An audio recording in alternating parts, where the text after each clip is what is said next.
Anyways, Count Dankula. He made a video on the dumbest military weapons in creation.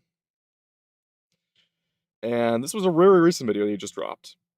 And I'm naturally going to be curious because I do know quite about military history, military weapons, and everything of the sort.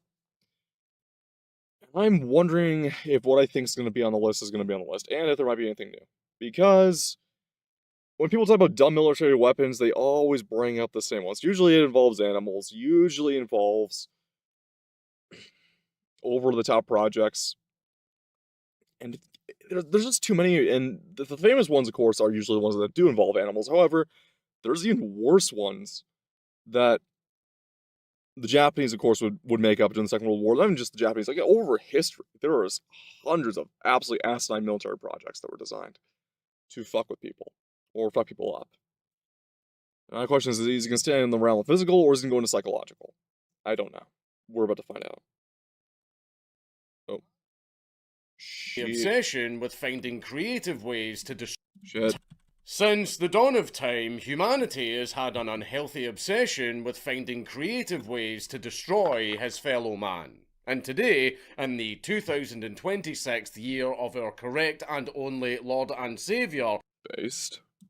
there are much more ways to wipe someone off the face of the earth than there are ways to make love. War isn't... Yeah. Kill, fucking die. And, I can't believe the Kama Sutra has been actually outpassed by the ways we've been able to kill each other with. Considering how many different ways somebody's gonna bend someone over to fuck them. Heyo. simply about fighting. No, that would be far too boring. It's about taking the full power of human engineering. Chill mode. Oh, hello, Mr. Alex Raven. How are you doing today? I don't think I've ever seen you around these parts. How you doing? And creativity and asking the question, can this actually work? And That's always a question when it comes to most military projects because it's a realm of theoretical for the most part. And now that we're more so combining psychological warfare in the past 100 years into our military projects, the ways we fuck with each other is going to get a lot more abstract. Take a look at Operation Wandering Soul if you're ever curious about what it's like to fuck with the spiritual and psychological lurk enabled from work. Okay, good to hear. Good to hear. You know, you try not to get fired from listening to me. That's my only warning to you. If I do get a little bit rambunctious, keep your headphones down because there might be some racial epithets. Considering that there are more repetitive individuals who say the free lovers, the energy must go somewhere. Yeah, that's also a thing what warfare would also do, and I'm never one for warfare, but it also calls off a lot of the violent male populations. Now in Western society, I mean explicitly like the hyper-violent male ones, and that is more so a minority as compared to other societies around the world where majority of the men are just ignorant and violent. In most East Asian and Western civilizations, you tend to have a percentile of hyper-violent men that need to do something, and typically it's to fight in a war. We all like to learn that we can fight in a war as soldiers, but there's truly a class of individual from birth that just has that innate instinct to kill. And they can be used for good combat use if disciplined. But they are specifically designed to go into warfare. Problem is, though, warfare nowadays has greatly become a money pit. And it goes on and on and on. I mean, we can go down a whole trail of what I think about modern day warfare. I'm not a fan of it in general. I'm not ever against any of the troops. I have a lot of guys who are veterans who are coming to the chat a lot and I talk to a lot. Or active service members too. It's just there's a realization now that as wars get more abstract and more technical on the side of mostly more powerful nations because it's to move product of weapons and also to appease certain individuals. It's not exactly it's all drones. No. Even now, drones are being outclassed. They're slowly getting their own predators now. War is always changing, but it's always a matter of there's a group of people, going back to, there's a group of people in society that needs to fight.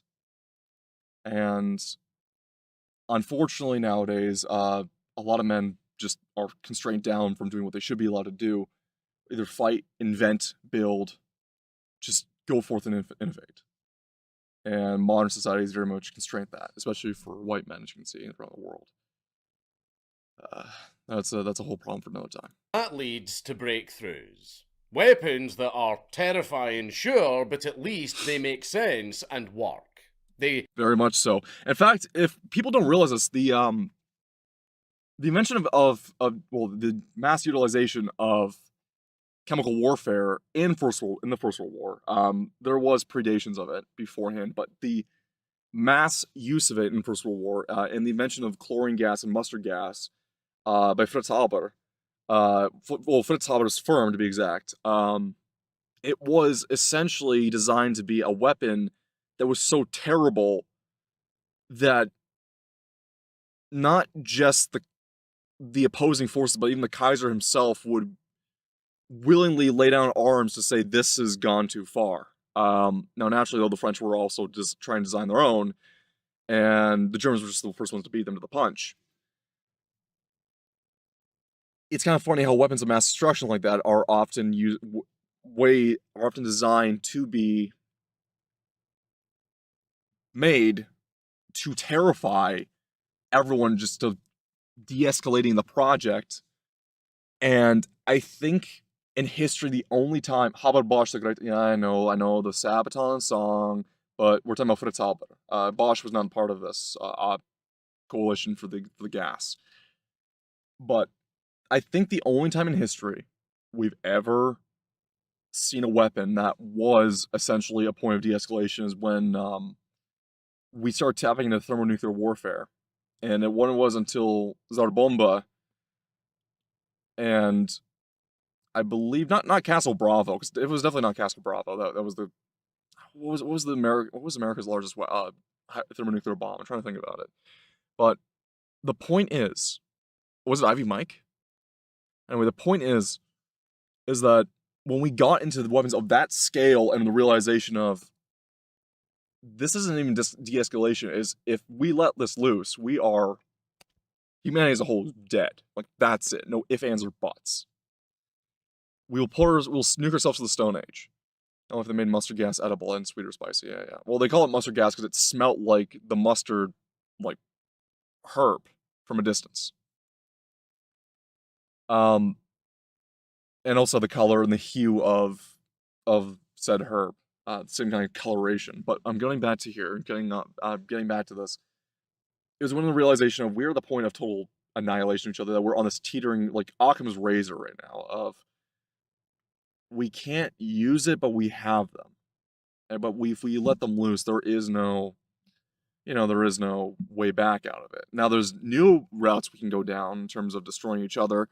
I'm looking forward more to space travel as opposed to fighting more wars for our greatest ally and sword. I'm more so concerned about getting off this rock and conquering alien species, right? People see Avatar and the average woman's like, oh, I want to be dancing with the giant Smurfs, and this is like the Native Americans. Meanwhile, myself is like, I want to let my Dutch blood run loose a little bit amongst the Na'vi tribe, and I believe Colonel Cordage was right in the first movie, because based off how many times they tried to peacefully contact the Na'vi, it was coming apparent that they were savages. Going back to this though, is that I'm legit fascinated by your longer descriptions. Apologies for interrupting my dumb jokes. Please, yeah. Anyway, going back to what I'm saying is, Albert Einstein basically said it best. I do not know which weapons World War III will be fought with, but World War IV will be fought with sticks and stones. Basically, we would put ourselves back to the Stone Age. do the thing that they were meant to do. But sometimes someone, somewhere, for no reason at all, has an idea so aggressively detached from reality, it should have been laughed right out of the drawing room. Please. Shut down and never spoken of ever again. Instead, it got fully funded. Sometimes built and expectedly failed. The word we're looking for, the phrase we're looking for is, fuck it, we ball. it's so asinine, it better work. Now that works when you're a country with that's on top of the game by a wide margin, and you can just fuck around for fun. Not so much when you're a nation that's against multiple superpowers at the same time, and you're caught in the middle between them. Spectacularly in the most predictable of ways. So, let's talk about the dumbest ever military projects.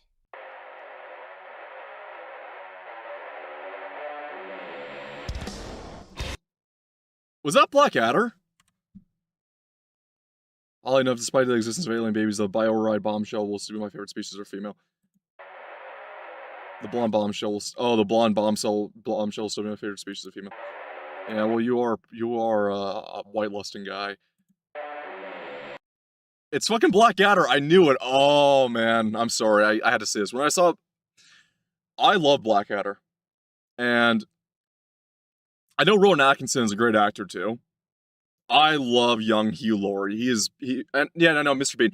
I love young Hugh Laurie, who's right here. By the way, Hugh Laurie, if that name doesn't ring a bell to most Americans, you've probably grown up with him. If you watched Stuart Little as a kid, Stuart Little 1 and 2, he was the dad. More famously, though, Hugh Laurie was Dr. House. And if you've not seen Hugh Laurie in Blackadder, he is such a... You don't realize the man himself has such chops in comedy for being a slapstick comedian, much like Rowan Atkinson is. Well, Rowan Atkinson's less of a slapstick. Hugh Laurie was a slapstick to the T. And I love Hugh Laurie so much. He's one of my favorite actors. Absolutely love it. I'm sorry. I remember watching Blackadder growing up. I fucking love it. It's such a good series. And I for people as divisive on Blackadder goes over, I think it's I think it's a great ending. Dr. House, Mr. Little, and also the same guy who stole the Dalmatians with Ron's dad. No shit. Oh, he was in the live action 101 Dalmatians. He was the skinny one of the bunch. Yeah.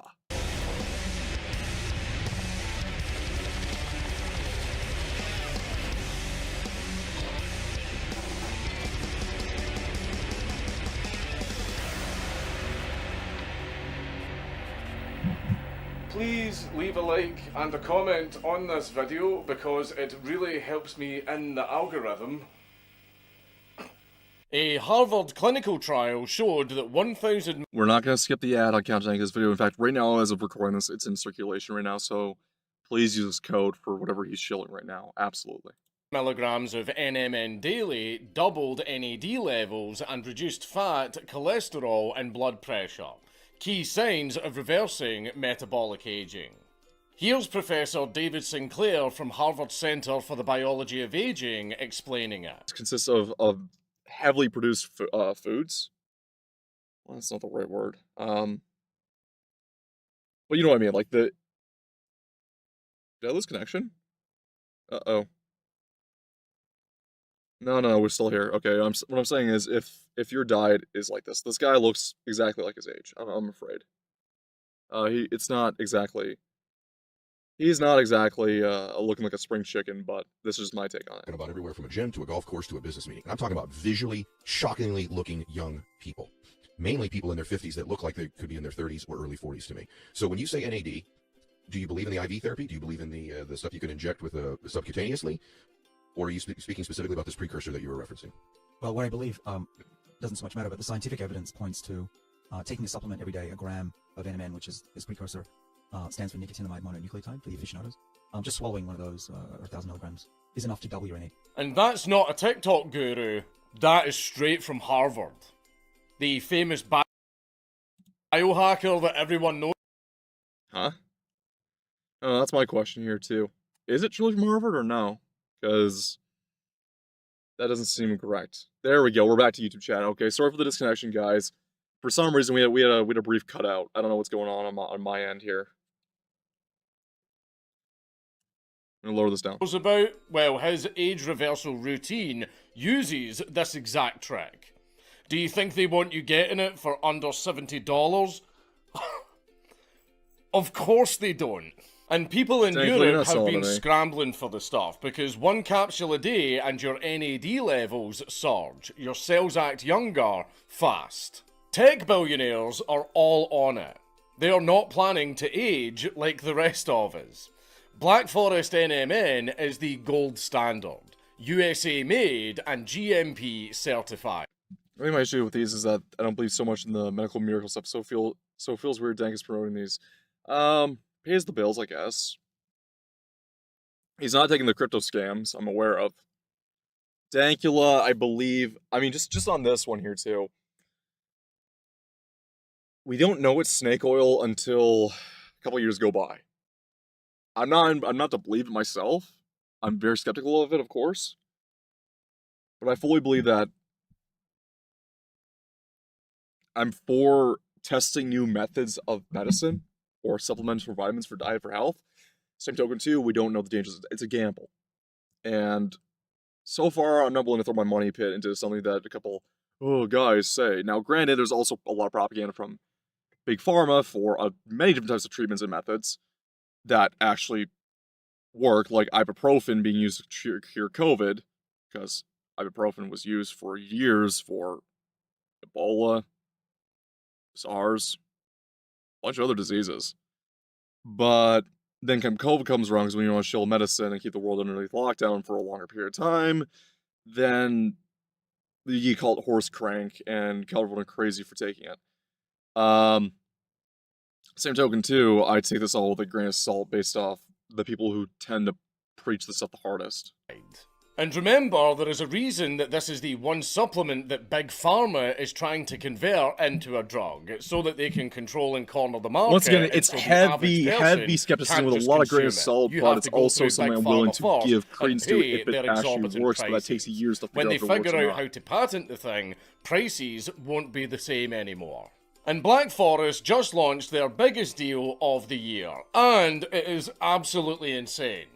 Buy one, get one completely free on their flagship NMN product. Available for 48 hours sounds like only. those like This ShamWow ends commercials. after I'm just afraid. 48 hours, and when it's over, it's gone for good. So let's start with an explosive one. Ooh. Anti-tank dogs. Yeah, I knew this was gonna be on the list. Of course it would be the Russians. Of course it would be the Soviets in particular that would do something like this. Barbaricism is not something the Soviets are ever against.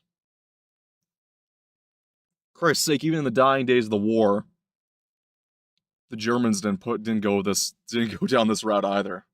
I'm just saying, they were like, no, we're not doing this to our dogs. Fucking hell, anti-tank dogs. Why did the Germans lose then? We don't talk about the methods why they lost. We don't talk about that.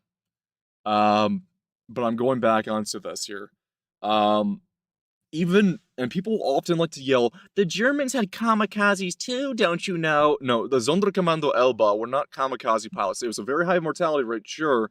They never considered themselves kamikazes because they were expected to try and bail out, though that was mainly a safe fall for the young pilots to believe in. Because remember, the pilots were like 16, 17, 15 at youngest when they're signing up for the Sonderkommando Elba ramming missions. They did try to do something called the Leonidas Project. That was to use guided rocket bombs to fly themselves into bridges with inexperienced pilots. That even the Reichsminister of Flight, not him and Goering, but the woman who's the famous test pilot, she was like, this is fucking nuts. We're not doing this. There were pilots that did do suicide bombing runs, last-ditch effort into bridges to try and shut off the Rhine, but those were one-off incidents, and I believe that the squadron that did that was immediately disbanded because German high command at the time that was ignoring Goering, going against Goering, was like, the war's lost at this point. Why are you doing this to yourselves? This is not ordered from us. Get the fuck off, right? Just go home. It's over. People often forget that there was the Soviets and Japanese that were of the suicidal mindset.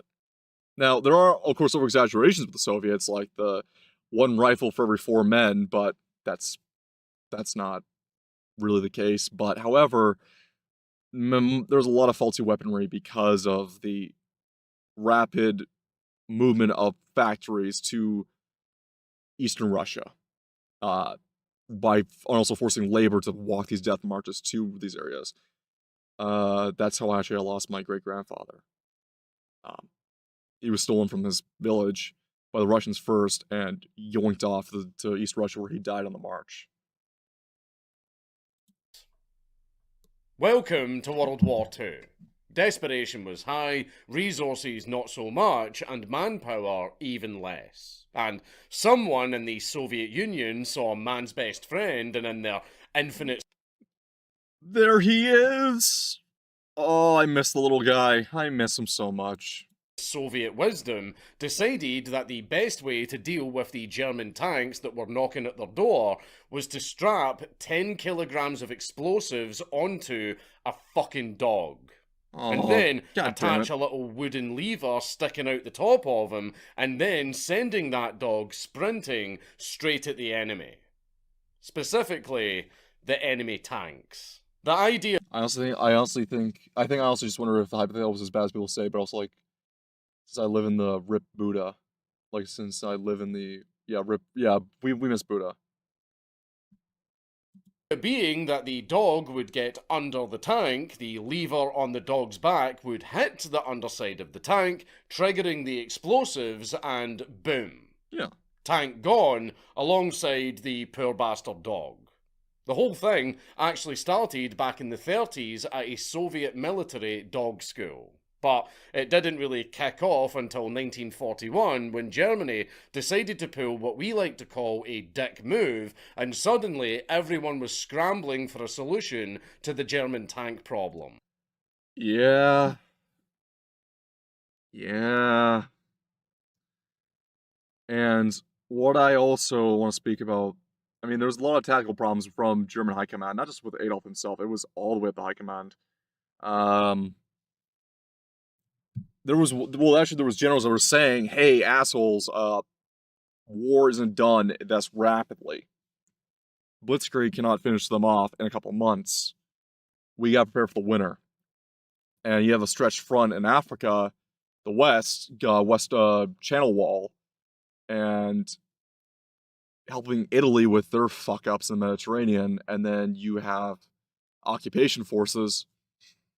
Germany had a lot of issues going into Barbarossa. The summer was great. The winter is when they fucking stalled.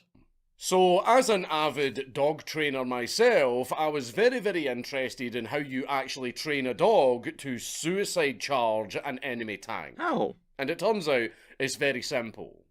You starve it and then place food under a tank. Right. Specifically, a Soviet T-34 tank. Huh. Which was one of their own tanks, since they didn't exactly have a whole enemy tank to use for the training. And that's where I remember the problem being on these things.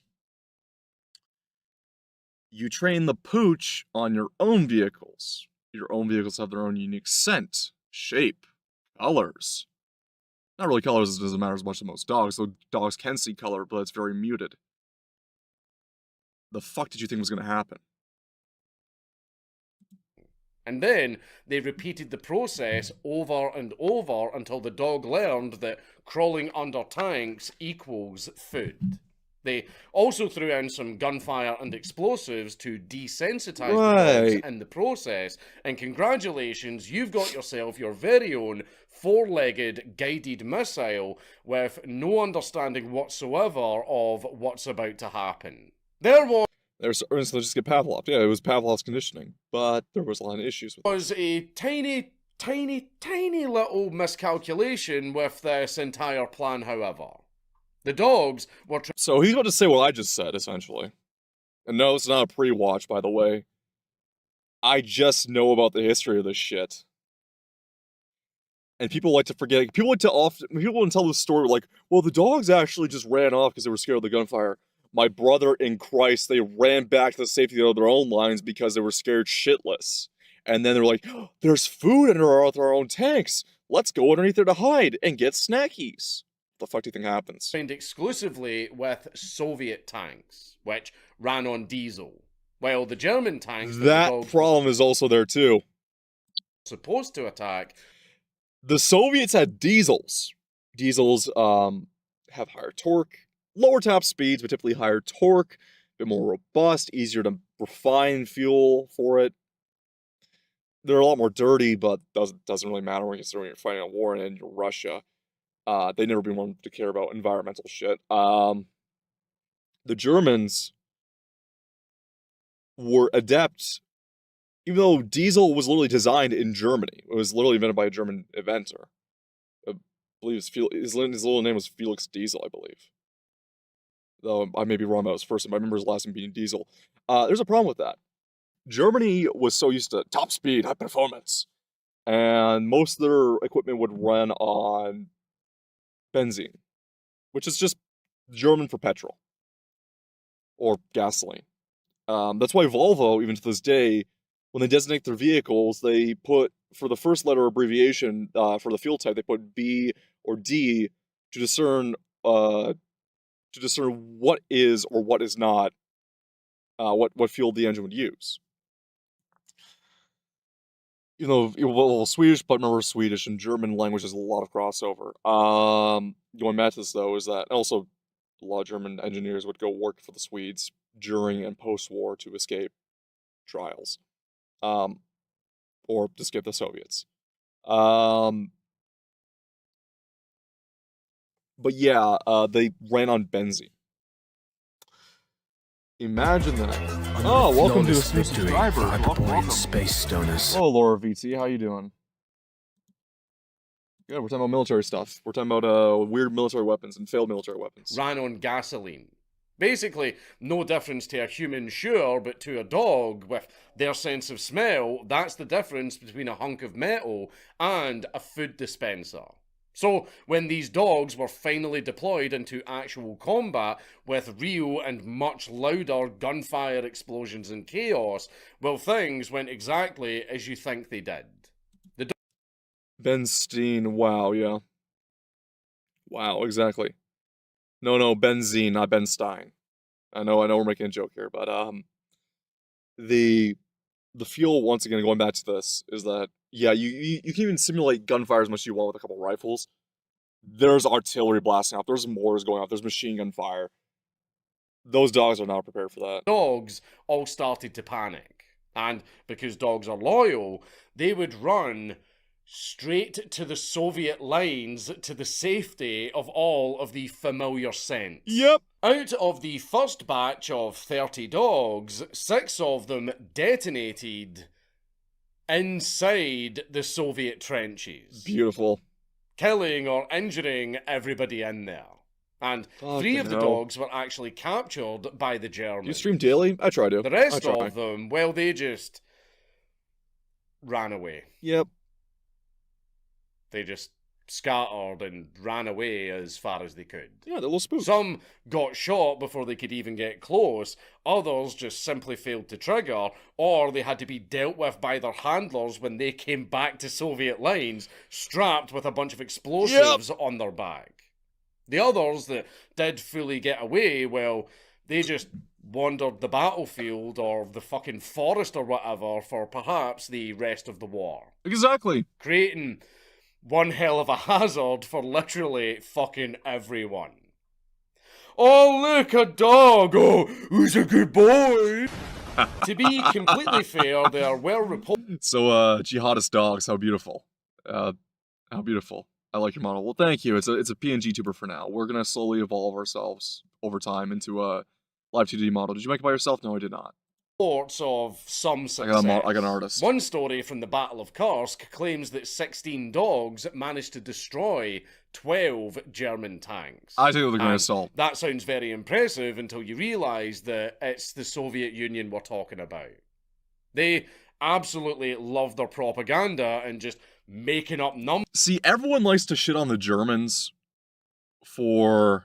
I may be a monster, but I don't let my loyal pets run in the field with bombs strapped to their back. Bombs strapped to their backs. AH. Yeah, well, even the big guy himself was an animal rights activist. Remember, vegetarian, animal rights activist, anti-smoker. I also make graphic stuff. That's cute. please don't self-promo here. I don't have any real... No. Alora, cut it out. If you're doing a self-promo, you can leave. I'm sorry. I have usually no rules against what you can say on my chat, outside of promoting links, posting links, scams, or bots. There's, like, when it comes to just, like, saying stuff that's on your mind, I don't care. If you're doing self-promo, get out. I'm sorry. I don't allow that here. But, going back to this, though, people like to shit on the Germans all the time of Second World War about their numbers, especially when it comes to pilots and tank aces and everything of the sort, because, the propaganda. Communist nations are far worse for this type of, like, for just in general, any type of atrocity or type of lying. Communists are far fucking worse in every sense of the metric. And here too, yeah, imagine trying to keep this project from, like, this barbaric project under wraps, because we have an innate desire to protect our animals for some reason more than people half the time. Not even just the modern day, even throughout history. And imagine trying to sell this to your own people of, this is totally a viable solution to our problems. They were brave communist comrade dogs. Because it was too spicy for the tube. Exactly. A lot of things can be too spicy for the tube. Numbers that make them sound amazing. And they later even claimed that over 300 German tanks were all destroyed using this method. Just like Vasily Zaitsev totally killed over 200 enemy soldiers, and most of them were officers. Yes, of course, Vasily, of course. Use the code or the Red Battalion will be deploying the pound puppies. Yep. And this is what I'm pissed off at. Because whenever you bring up, like, snipers, pilots, you name it, yes, I can understand that every side had propaganda numbers. I don't take any of the Russian stories, especially about the shit around Stalingrad, seriously half the time. Because the Soviets needed a hero with a incredible high amount of kills to their name to rally around and to rewrite history of how we defeated the Germans truly. The Soviet government, of course, didn't even want to say why they won the wars, because most of their equipment was lend-leased over to them. The equipment they needed that could actually fight for them for the time being, to keep them as their stopgap before they could finally create shit. Because Stalin, of course, purged majority of their aviation engineers before the war, because Stalin was famously afraid of flying. And that's why the Soviet aviation department was so far behind in technology. Essentially, anything, even modern day Russia, like anything like Slava Booze, tankies, you fucking name it. It doesn't matter if they still support Russia or if they support the communist Russia. Anything with communism, I fucking take with a grain of salt more than even fascism or National Socialism, like, numbers, because when it comes to going against the Germans, even the British were able to confirm that, yeah, Joachim Marseille was an absolute beast in the air, or Gotland was this good of a pilot, or these planes were this destructive on us, right? That's what I believe in, those numbers, not really, and I'll take then the German propaganda numbers second. I will drop down Soviet numbers so low that they're only a couple stages above China and North Korea. Yes, that totally happened. Also, for a lot of people that have been asking for Vasily Zaitsev for Mad Lads for a very long time happening. And are wondering why I haven't done it, that's why. A lot of communist heroes and Russian heroes, communist heroes and Russian heroes especially, for the military during that time period, you cannot find dick nor shit about them that is accurate. It is so overhyped.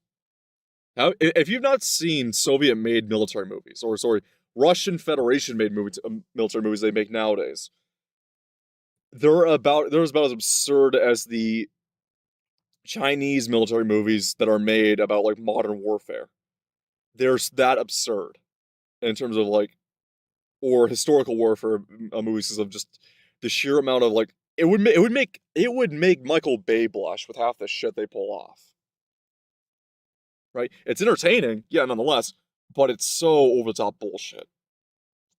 But in reality, the program was an absolute disaster. And by 1940... And before you ask about what about North Korean propaganda movies or historical movies, they don't really have those as much, but you do get furry creatures fighting each other in a cartoon format, Made by the same team that made Transformers Beast Wars. That was licensed to make them for North Korea propaganda, and you get a sexy fox lady that that represents the Americans. 1993, the project was quietly abandoned and the dogs were reassigned to roles that actually made sense. Yeah. Like mind detection or message carriers. Good. You know, things that didn't turn them into adorable sprinting liabilities. Yeah. Now, let's move from the Soviets and go and see if That's what dogs are better for. Relays. They generally are so much better for relays, just like homing pigeons. the United States had any better animal-related ideas. Here we go. Bat bombs. This one I also knew. Rodent, squirrel and hedgehog. I wish the fox lady would stuff in my throat. Oh, dear Christ, man. You know, if I became a U.S., you know, I think a lot of people would be a lot more patriotic to the U.S. if you were given a giant mug of beer and a fox wife when you fully got your card. I think we'd have a complete end all of illegal immigration if we had that process. But going back to this, I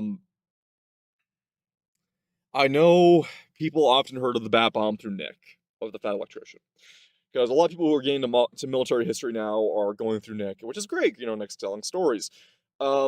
Nick did leave out the part about the bat bomb, and I'm going to probably spoil what Count Dankula was going to say. Once again, it's not a pre-watch, it's me relaying my knowledge off what I knew beforehand. Nick didn't exactly explain that while the first test was a failure, to be exact, the second trial run was a massive, roaring success when they had all the prerequisites down of testing out in a simulated Japanese city. It's just the reason why they didn't go with the bat bomb was not because of the initial failure, is because of a certain little project going on that just seemed a lot more promising. He'll probably get into that. Bat bombs. Yeah,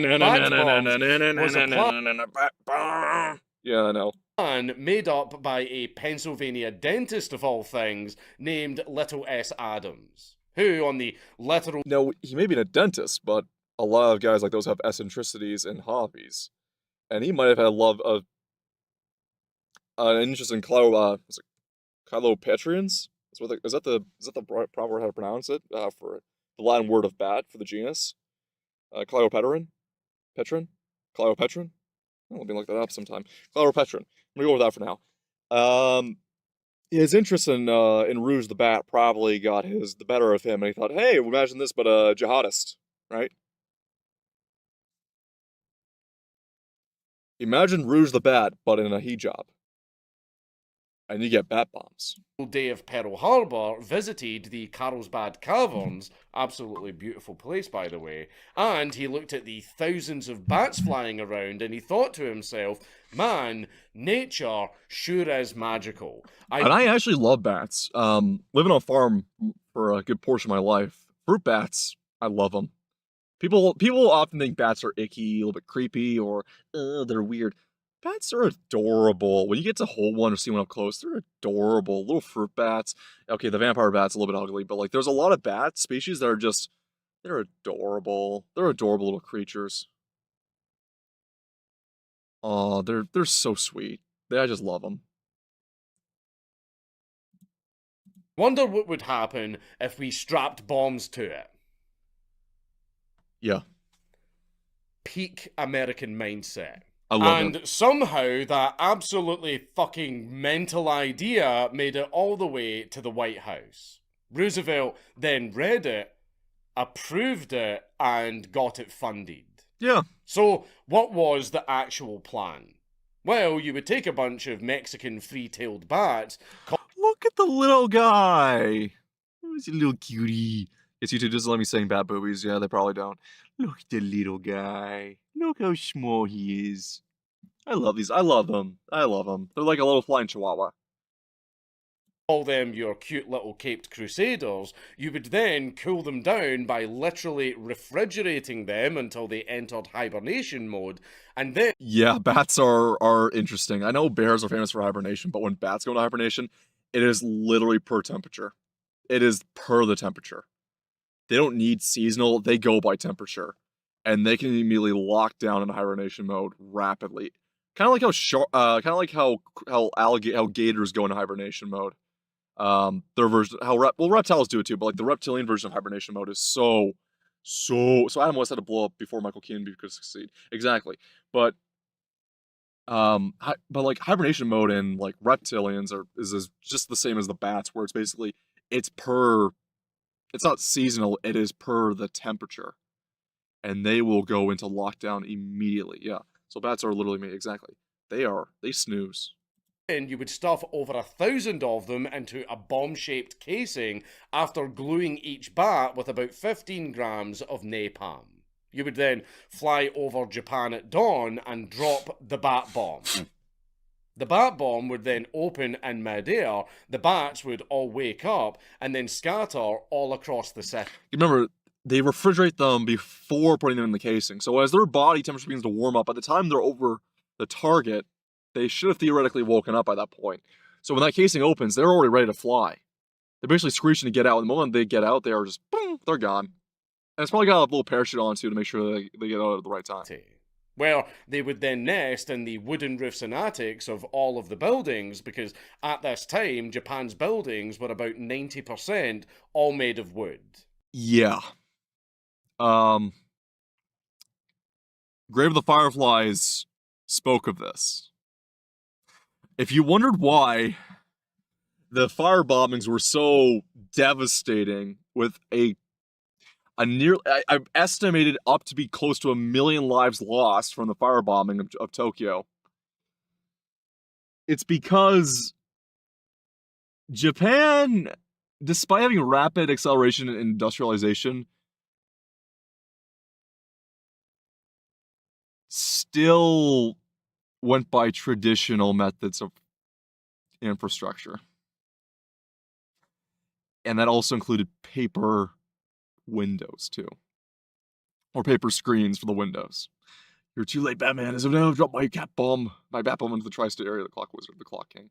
I know, it's a bit weird. But Japan really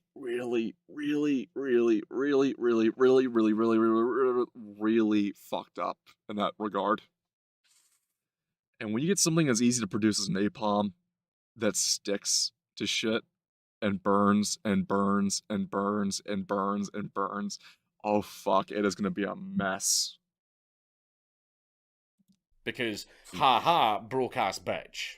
And then, while all of the before the war, I'd say less broke-ass bitch. I'd say tradition triumphed. Tradition held over the reins of progress in that regard. Bats are nesting in all of the buildings, their timers would go off, and boom, Japan is on fire. You insist your kids like gum, yep. Sounds stupid enough that it might actually work. And you know what? It actually did. But not as controlled as they had hoped for.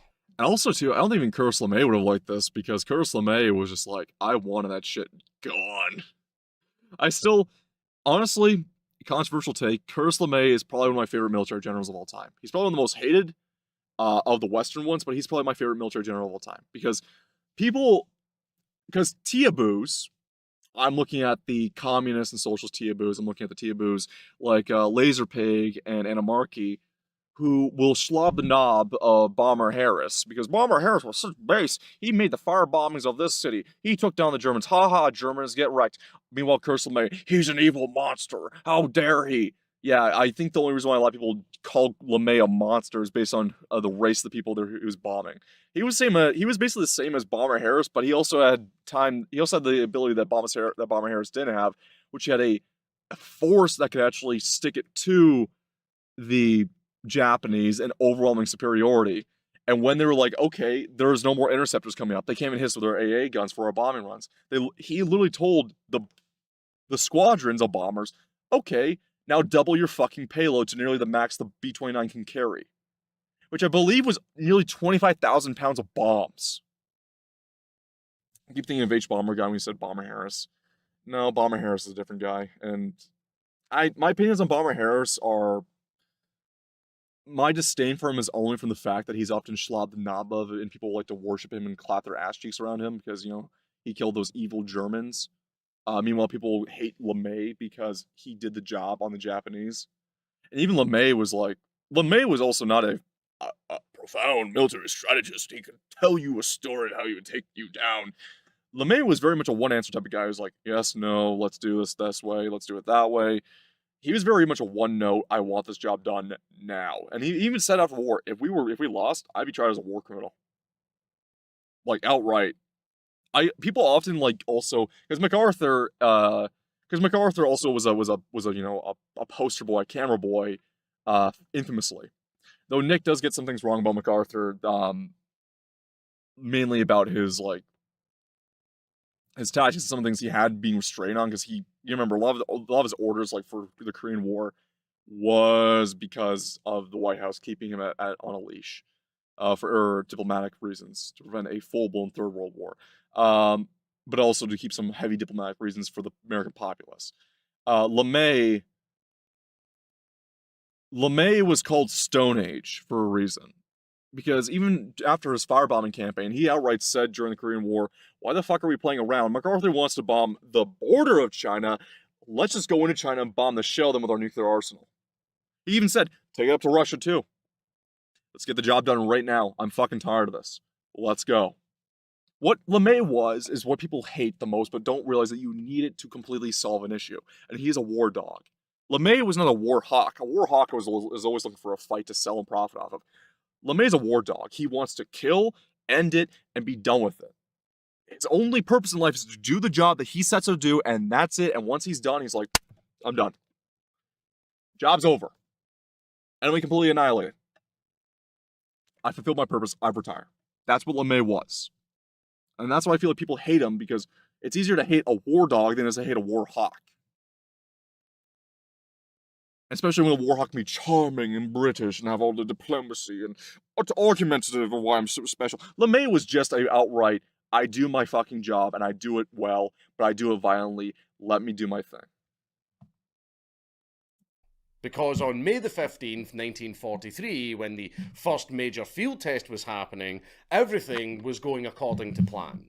Until a bunch of the bats managed to escape. And also, too, I am very happy Japan right now is the way it is. It is also, I'm glad the United States has this tight treaty with Japan. I'm just saying during the wartime, any time of war, doesn't matter what nation it was, LeMay would be the optimal general to have in forms of a bombing formation, or as a head of a bomber wing, because LeMay knew how to get the job done. It doesn't matter if we're fighting China, Japan, North Korea, Russia, fucking the Middle East nowadays. It would be less tactical and more so just, yeah, I'm a devil, and I'm a war dog, I'm a hellhound to most people. I'll fucking live up to it. Let's get the job done and not be here for 20 fucking years or 40 years. Let's get it done right now. Early. And because bats are bats, they all flew off screeching in all directions and started to burn down the entire military base.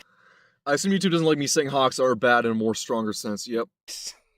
The hangar, the control tower, the barracks, the fuel storage, and, in some cosmic sense of humour, the fucking general's car.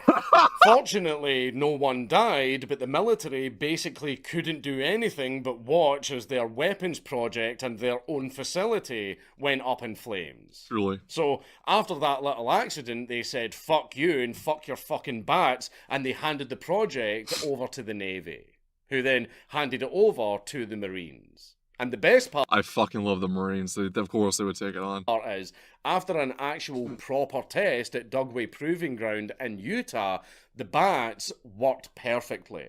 They spread out, hid in buildings, and within an hour, the entire fake town that the military had built was burnt to the ground. Good. It was relatively cheap as well, because they only spent around $2 million on this project. Yes, $2 million is still a lot, even converting to inflation. But in terms of military budget projects, that is cheap. And they were planning to deploy... You remember, too, with the napalm strikes. Bats don't always clump together. They love to spread out and keep to themselves, or maybe with a partner, or maybe like 3 or 4 of them. So the bats would have spread out far more, and 15 grams of napalm on a wooden structure only needs that little amount to start it. Remember, napalm is hard to extinguish too. Once it starts, you ain't stopping it, and she burns hot. So they would have been cost effective for the firebombing campaign. 1 million bats by mid-1944. But then, the Manhattan Project came around. Yep. Now the Manhattan Project was already on at this point, but this is when they had proven theoretically and through some test projects that nuclear fission was capable to make a destructive force. And that's when we realized we were on the cusp of something truly world-changing. And all of the funding and priority went straight to that. Yeah. Because, let's be honest, the Manhattan Project was a little more effective. Yeah. Continuing the list of animal-related weapons, and again, Japan being the target, please welcome the absolute fucking Scooby-Doo episode that was Operation Fantasia. Oh my fuck. He's gonna talk about it. Oh. If you think Jewish science under the war, yeah, okay. If you think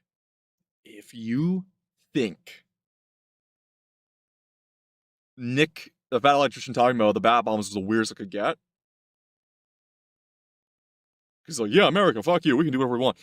The OSS. Yeah, Bald Mountain, I know, I was thinking that too. But because remember, that movie came out before the Second World War. So this was, of course, named after it. But the OSS, they were fucking nuts. Oh, the OSS were crazy. And Fantasia, take a look what's on screen right now, because it's gonna spoil it a little bit to you, but I'm not gonna say it. What do we love nowadays? What Senko-san, right? Think of Senko-san. Think of all those cute little Shrine Maiden fox girls you see. Those kawaii fox girls that that are now on the VTubing sphere, or just an anime in general. Because I'm not gonna focus on VTubing, like actual in general. Kitsune. Oh, you have to be nuts to piss off the Hoover boys and live. Look at this shit. Do you know about the Japanese folklore, like the true folklore of the Kitsune? The big titty fox demons. They weren't big titty then. They could shift into a woman, yeah. They weren't busty big titty women though. But yeah. Yeah. Oh, things are about to get good. It was pitched in 1943 by Ed Salinger, a businessman. I've told people about this story before, no one fucking believes me about it. Because when they think weird and wacky, they're thinking of the Germans or the Americans. The Tamamo no Mae legend. Yeah. My brother in Christ, this thing is nuts. Who had run an import-export business in Tokyo before the war. Or Daji in China. He looked at Japanese folklore and thought to himself, yeah, I could absolutely weaponize that. Yeah, let's do that shit. He sold the idea to the OSS as the... Now, I know Japan nowadays is very much spiritual, or basically secular. Sure, they have sects of Christianity that live in Japan, but they're a hybrid minority. Taoism is kind of there partially, a little bit of Buddhism, but Japan mainly is more so of tradition as opposed to actual spiritual beliefs. Maybe some superstitions, but less so, more so about the, you know how it is. It's not exactly secular. This is when Japan was very secular. This is when the emperor was God King, and their folklore was more hyper ingrained in their culture as actual matter of fact. And oh boy. The ultimate psyop. Basically, scare the Japanese people who believed in kitsune. Today, it would be considered the OC of many people who just My OC no steel. Hey guys, I'm your number one. I'm the number 50th Fox VTuber. Oh my god, look how cutesy, kawaii one-san big jumbly titties I have. You know, and that shit. Fox girls, haha, very cute. My brother in Christ, if you've actually seen actual Kitsune, oh my god. They're creepy. Creepy. Well, the folklores are. But, yeah. Typically, you would see this on OC No Steals. didn't fully commit to being a fucking furry, but in Yeah, fucking commit to the bit. If you're gonna go the method with saying you're a Kitsune girl, go the fucking method, go full kimono Nimi. I want that bitch covered, I want that bitch hairy. No balls. the past, it was a mystical fox spirit Yep. that could shapeshift, glow in the dark, and it was considered an omen that something terrible was about to happen. And in this case, they weren't exactly that wrong. That's not what happened. So, logically, the next step was to make it real. The first version of the plan was already extremely Oh, by the way, if you guys didn't know this too, the Japanese didn't typically weren't really loud, or didn't necessarily paint things on their aircraft in the Second World War. They didn't really put emblems for the most part. Maybe it's some different colors or some slight dashes on the rear for depending on the squadron. The Japanese night fighters and interceptors, for as short-lived as they were, they put kitsune on their aircraft. Because they were supposed to be the kitsune to go fight the Americans. Didn't exactly work out in the end, though, but still nonetheless. fucking stupid. Flying fox-shaped glowing balloons all over Japan at night. That literally sounds like the plot to Bone. If you don't know the graphic novel Bone, how Briar Harvest thought that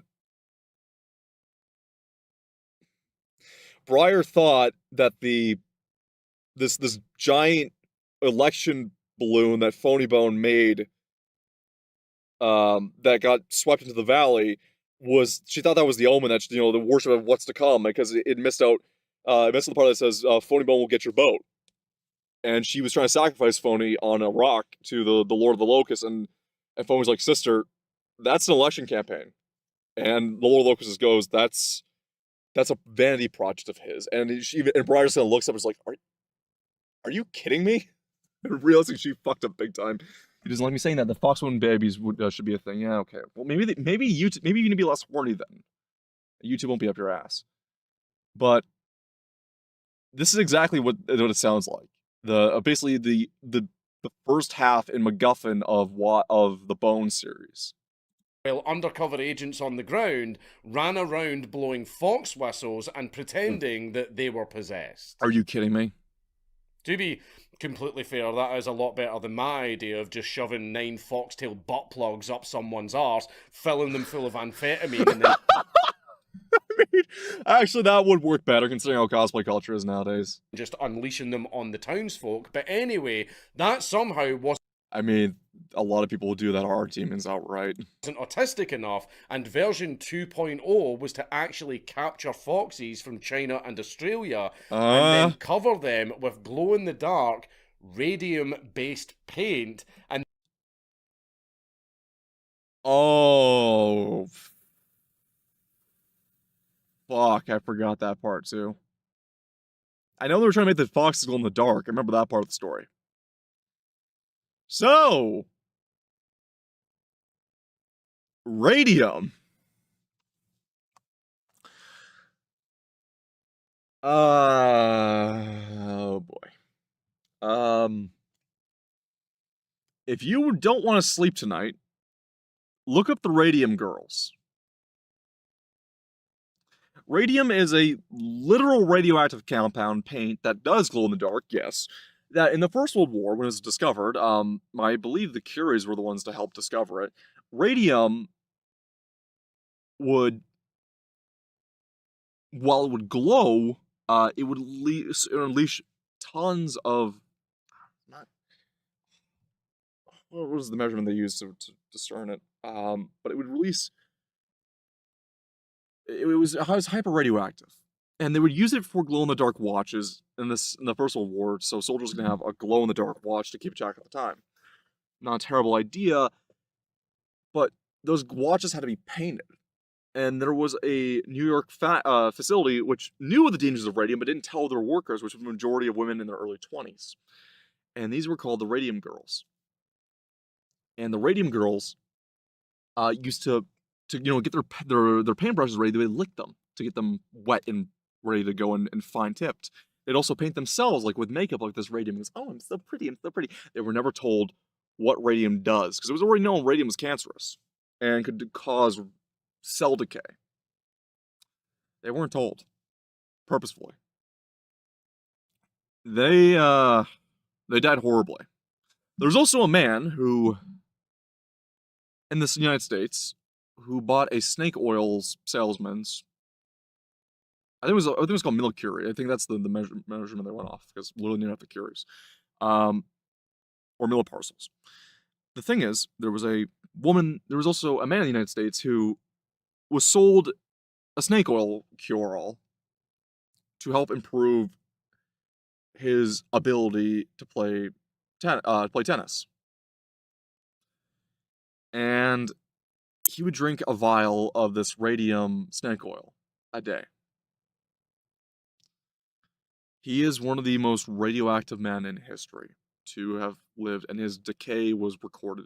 Now, people unfortunately will take a photo of because Kyle Hill covered this. I remember watching the video. Kyle Hill covered this, and people use a photo of a First World War soldier who had his jaw blown off as like, oh my god, look what radium did to his jaw. Ooh, it's scary. It was a before and after photo of a plastic surgery thing to help with his of a soldier who got his jaw blown off before his surgical treatment went through for a prosthetic jaw. This guy died much more painfully. And it was violent. Rapid cell decay. He was basically a bloated zombie by the time he died. It was horrific. He also believed it would cure by rubbing it also on his scrotum. He also rubbed it directly on his scrotum too, and believed it helped his virility. Yeah. Radium is something you don't fuck around with. I'm not sure what we use it for anymore at this point, but you do not fuck around with radium at all. Like, uranium itself is dangerous, but radium is much more concentrated. A milliparcel of it, a safe milliparcel of it, is naked to the human eye. Because it's actually nearly naked to the human eye. It's microscopic. You'd only see a little glowing speck. That's the safe amount of radium you're allowed to be in contact with directly. It is very, very, very, very dangerous. Then let them loose around Japanese villages at night. They tested this on American soil at Rock Creek Park, Washington, D.C. That is pretty. That is absolutely beautiful. Using about 30 glowing foxes. And it worked. Just a glowy in the dark. Just a glowy in the dark. No sign of the morning. She's just a glowy in the dark. Somewhat. They managed to scare some people in the area. But the foxes just started to lick and rub off the paint after some time, because radium paint isn't exactly durable. Then, that's what people forget about too, it doesn't like to stay. In a separate 1945 test in Chesapeake Bay, they tried dumping... They were doing this in 1945 too? Well, I guess maybe they're getting ready for the operation of the invasion of Japan before the Trinity test happened. They were still getting ready for the full-blown mainland operation, so they want to have some leadway. Painted foxes into the water to simulate a sea drop. Right. The foxes swam just fine, but the glow-in-the-dark paint just instantly washed off. Yeah! Leaving you with a bunch of wet but completely normal-looking foxes. Also, fun fact, radium paint is extremely radioactive. In the name. So, you now had a bunch of radioactive foxes running around, contaminating entire neighborhoods. So, before a single glowing fox could ever make it anywhere near Japan, the entire project was scrapped. Now, after multiple countries were all busy weaponizing animal cruelty, Germany looked at it and thought, okay, let's remove the animal part and let's just try building something very, very, very big and also very, very, very retarded. And we might get to the thing he posted in the front of the video, which, unfortunately, as retarded as it was, is not the dumbest thing we've heard. The Paris gun. Okay. That one too. I forgot about this. So people think of the big gun, the Gustav, which is going to be in the video, I believe, because he's got it on the thumbnail. The Paris gun was a different beast.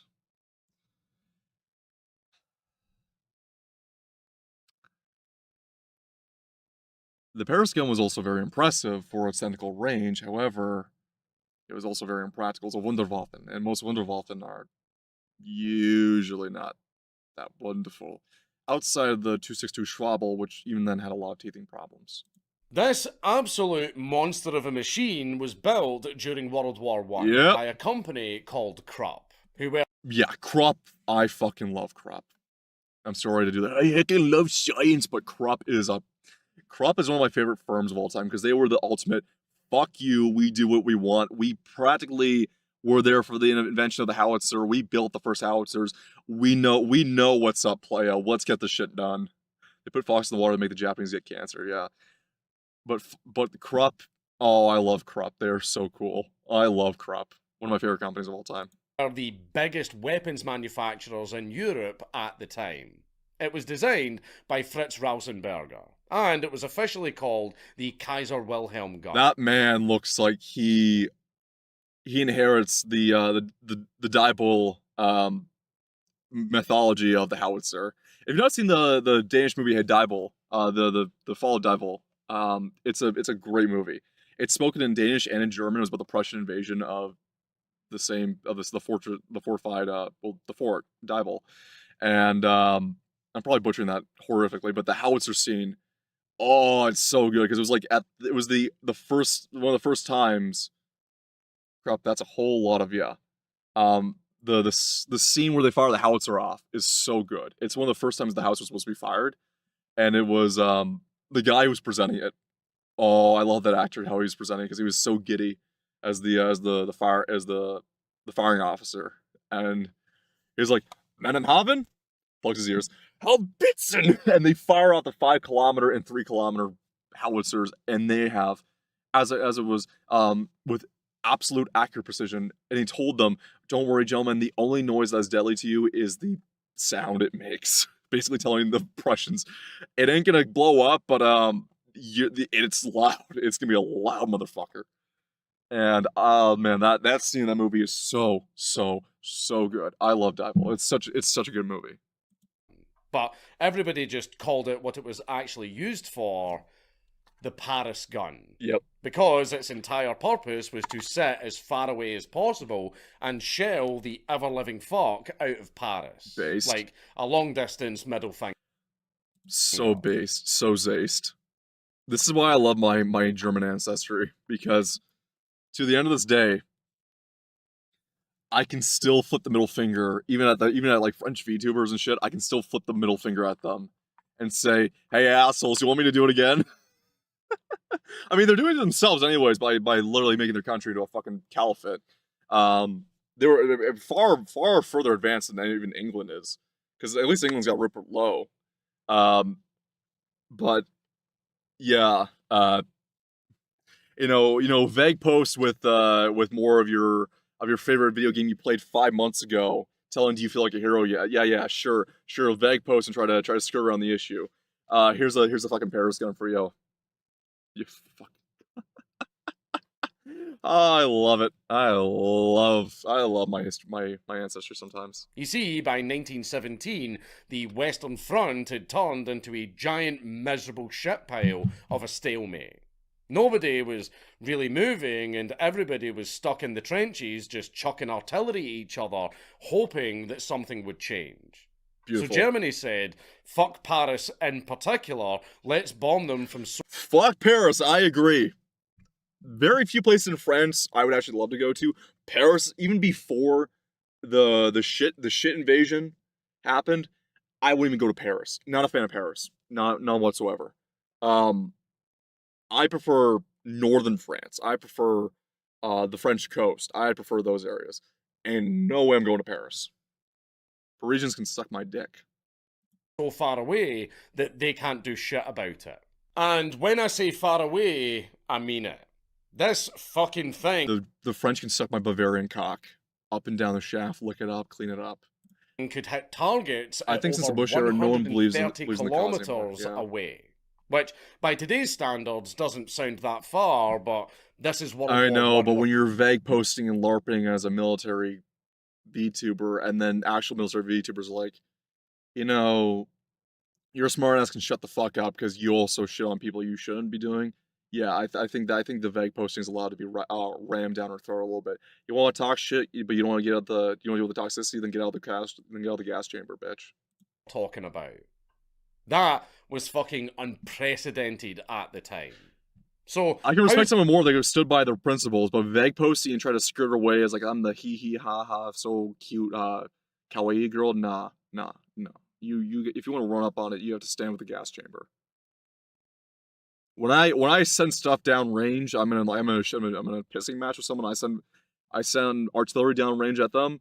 You best believe I'm standing for the return fire because you know what? I'm not gonna run away from it.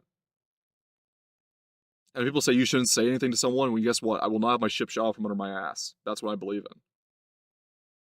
the hell do you even build something like this? So true. Well, first you take a naval gun, which is already fucking massive, and then you stretch the barrel out to about 34 meters long. And then Yeah. you stuff it with specially designed shells that were both enormous and somehow underwhelming at the same time. So I'm not sure if Dank's gonna cover it.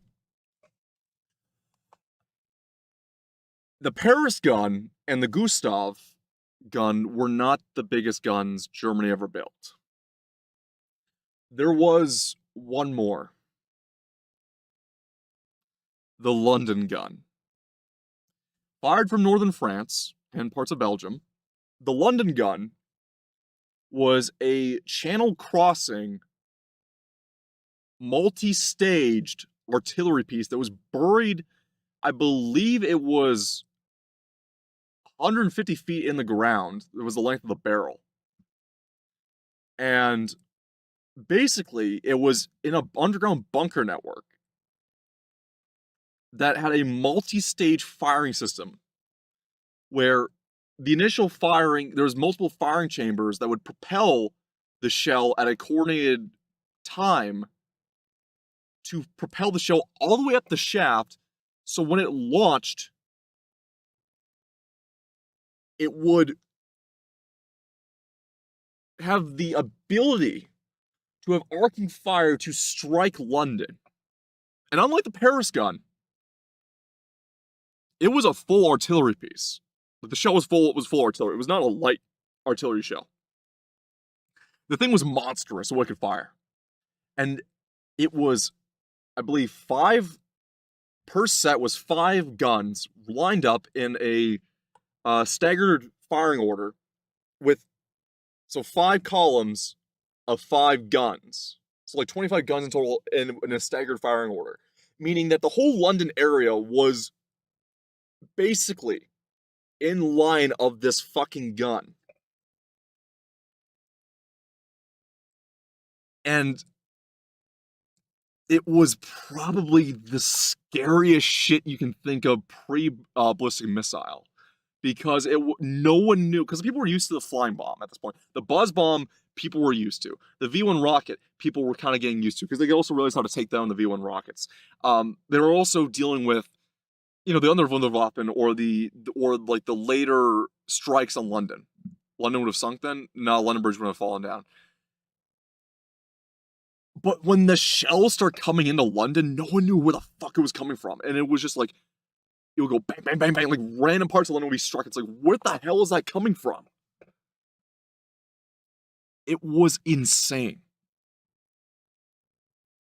The only thing that scared people more in London into the later end of the war, as bombing and air raids became sparse, the only thing that scared them more was the V2 rocket. because unlike the V1 buzz bomb, which could be intercepted at the point, people were figuring out how to slowly intercept these things by, flipping them over or opening fire on them from a distance, but mainly flipping them over. The V2 rocket was too fast to catch.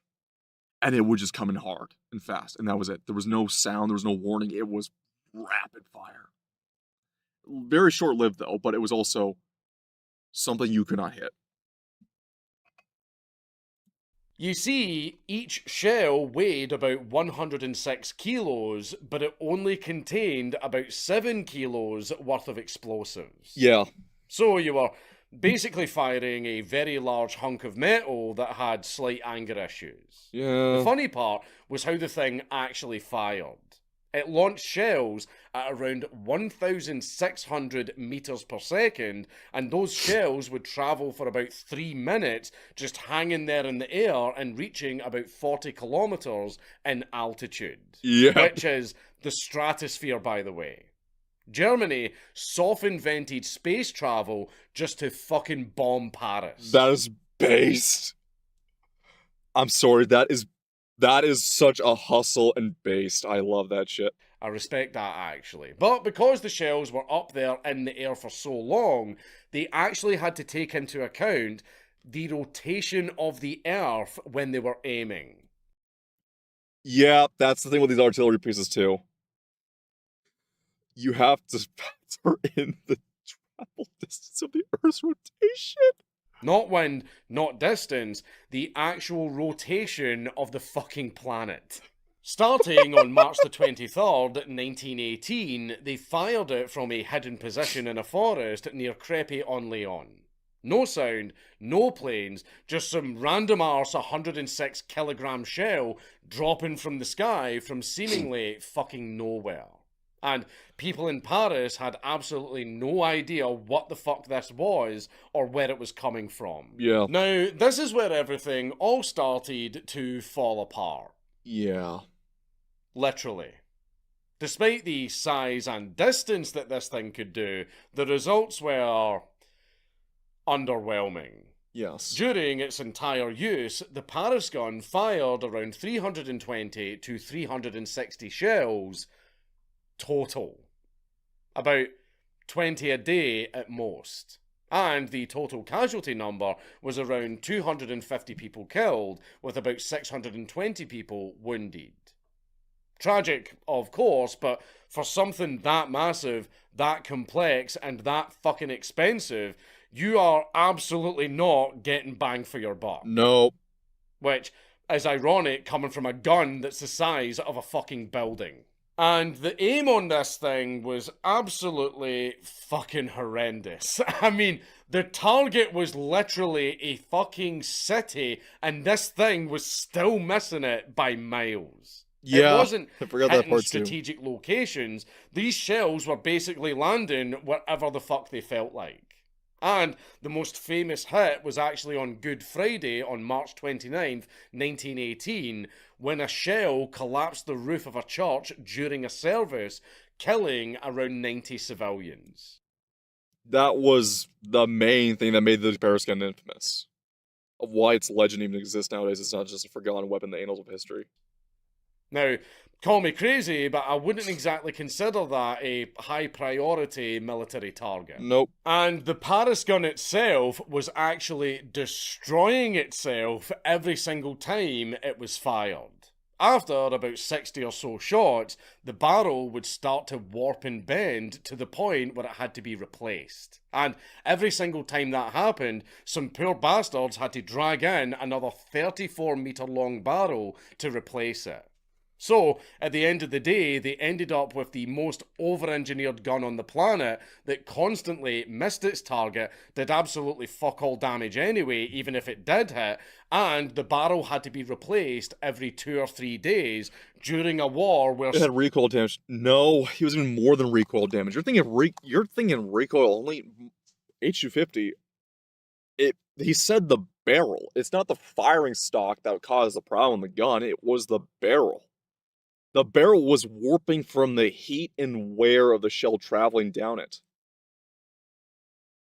It was literally the steel of the barrel warping and bending from the heat.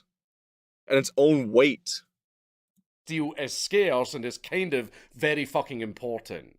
Eventually, the Allies managed to push back the Germans in 1918, and in a final act of fuck you, the Germans destroyed the gun along with the blueprints, so that it wouldn't fall into enemy hands, and so the enemy couldn't build one themselves. Although, considering that the thing was extremely expensive and was practically Yeah, the hot load it can handle. fucking useless, I doubt anyone would want to. No. However, they did it again just when you The Germans can't be beat. They want think that Germany would learn its lesson with overdoing and overcomplicating. Oh god, fucking nightmares again from my time in the automotive field. Oh god. Working on your BMWs, Mercedes, fuck you, Germany. Even your Volkswagens are shit piles to work on. Fuck you, Germany. How the fuck are the Swedes able to make with the Swedes got your sane engineers, okay? That's why the Swedes can make reliable vehicles. That's why the white bloc is easy to work on. That's why the red bloc was a fucking workhorse that could not be killed. That's why Germany, you have not built a reliable automotive engine since the 07K. You fucking twats. And every fucking boomer still goes on, well, I remember when the Mercedes diesels came about, and they were so... Fuck off. Fuck you. Germany has not made a reliable engine for over a decade and a half. And you ever work in a hippie van? I am so glad I never worked on a hippie van. I'm so glad I never had to work on those microbuses. Because that's mid-engine, man. That engine is inside the compartment. You have to rip open and get to work on. I'm not saying those Volkswagen Boxers are those flat engines are hard to work on. They're easy to work on. The Beetles were meant to be easy to work on. The original Beetles, great. I love them. But we're talking about in the 21st century, I have not seen a German car since the 07K engine, which is a 5-cylinder, by the way, have a reliable and easy to construct and take apart engine. There's always some monstrosity of over-engineering to get the most efficiency. Fuck this in German. I keep fucking my German voices. Ja, es das to get the most efficiency, a 2.5% percentile, but we'd have to do it where it shits itself, just like me on my Friday nights with my girlfriend at the fetish party. Yeah, it needs to shit itself at like 102,000 kilometers, because that's when the warranty runs out and you should be getting a new car. The efficiency of our Volkswagens, the efficiency of our Audi. Shut the fuck up, Germany, okay? I love the 07K motor, but everything else can fucking suck my cock. Right? When you're on a time limit, when you're on a deadline, I'm sorry, I'm not wasting 3 fucking hours to pull apart an engine to get access to a water pump. You cocksuckers. And my father is a boomer too, and he's like, I remember when German cars were reliable. German cars are reliable. The Germans really know how to make a good car. They don't fucking know how to make a good car. You're basically suffering the German tank engineering gut fan comic. I know. Oh. I feel that comic, like every mechanic, whether it be diesel, automotive, like heavy diesel, automotive, or military, or even military restoration, the most active for that comic feels that same fucking way. Germany, why are you like the way you are? Because it's not every German car that's overly complicated, but every car in the West I worked on that is German is an absolute shit pile to work on. Outside of a few handfuls, which once again I go back to the 07K motor. Wow, why did Germany make a 5-cylinder, which was actually reliable, but could not make anything else that was easy to fucking work on like it? I don't know. Oh, hate you, Germany, so much. I hate modern Germany. God, when the wall fell, we had a containment breach of absolute insanity, and now Germany's the shit pile it is now. Maybe that wall should be left up. I'm starting to wonder that wall should be left up half the time. They came back in World War II with new patch notes and said, surely it'll actually fucking work this time if we just made it even bigger. Oh, God. Enter the Schwerer Gustav. Yep. Still not the biggest gun they ever built. The London gun's bigger. Designed again by Krupp in the 1930s, with Hitler personally giving it the thumbs up in 1934. Because, of course he fucking did, that man was on so much fucking meth. But anyway, the goal was to build something even bigger to, again, target France. But instead of Paris, this time they were specifically targeting the Maginot Line. Man, Germany really hated France. Yep. Very I based. wonder why. But anyway, the Yeah, well, the armistice and also the Prussian, if you go back to even the Napoleonic invasion of Prussia, there's a lot of blood there. solution to this was to build an 80 centimeter caliber railway gun. Yep. That's how big it is. Jesus Christ. 80 fucking centimeters. This Translation. 2 2/3 feet in caliber. Versailles. Yeah, Treaty of Versailles. But 2 2/3 feet in diameter. 2 2/3 feet diameter barrel end. Do you get what I'm saying here? That's a big boy. entire monstrosity That's girth. That is the girth of the shell. made the Paris gun look like a pea shooter. The barrel alone was 32 meters long, but fully assembled, that thing stretched to over 47 meters. It was a grower, It not a also shower. stood about 12 meters tall, which is the size of a fucking 4-story building, and weighed around 1,350 metric tons. And to even just move this monstrosity, you needed specially built curved tracks just to aim it. Just to fucking aim it. I mean, if you want to adjust your aim by a few degrees, congratulations, you have to build whole arse railway tracks. And the shells came in 2 flavours. 4.8 ton high explosive shells that could travel up to 47 kilometres, or a 7.1 ton concrete piercing shell designed to punch through fortifications. Those shells could burrow deep underground before exploding. One report saying it could even go as deep as up to 30 metres of earth or up to 8 metres of reinforced concrete. On paper, this thing was an absolute fucking monster. In reality, though, it was a complete logistical nightmare. To even get it operational, you had to transport it with 25 different pieces, all using special trains. Then you had to it's so spend big. 3 Yeah, I know. full weeks assembling the fucking thing with And there's still gonna be size queens who will say, it's average. You know there's gonna be some bitch size queen that's about to say it's average. somewhere between 1,400 to 2,000 men, and then after all of that effort, it finally saw action in 1942 during the siege of Sevastopol. Oh, great. That was its time to shine. That was what it was built for. And what did it do? It fired about 50 shells. God damn it. That's it. Yeah, that's it.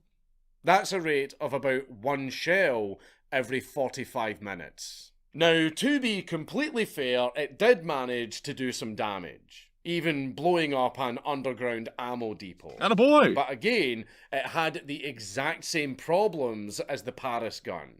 Impact was minimal, accuracy was fucking shit, and the effort to operate it was absolutely insane. And again, the barrel was still destroying itself in the process and had to be replaced constantly. Yep. They even built a fucking Additional second thing. one. Yep. This one was named Dora.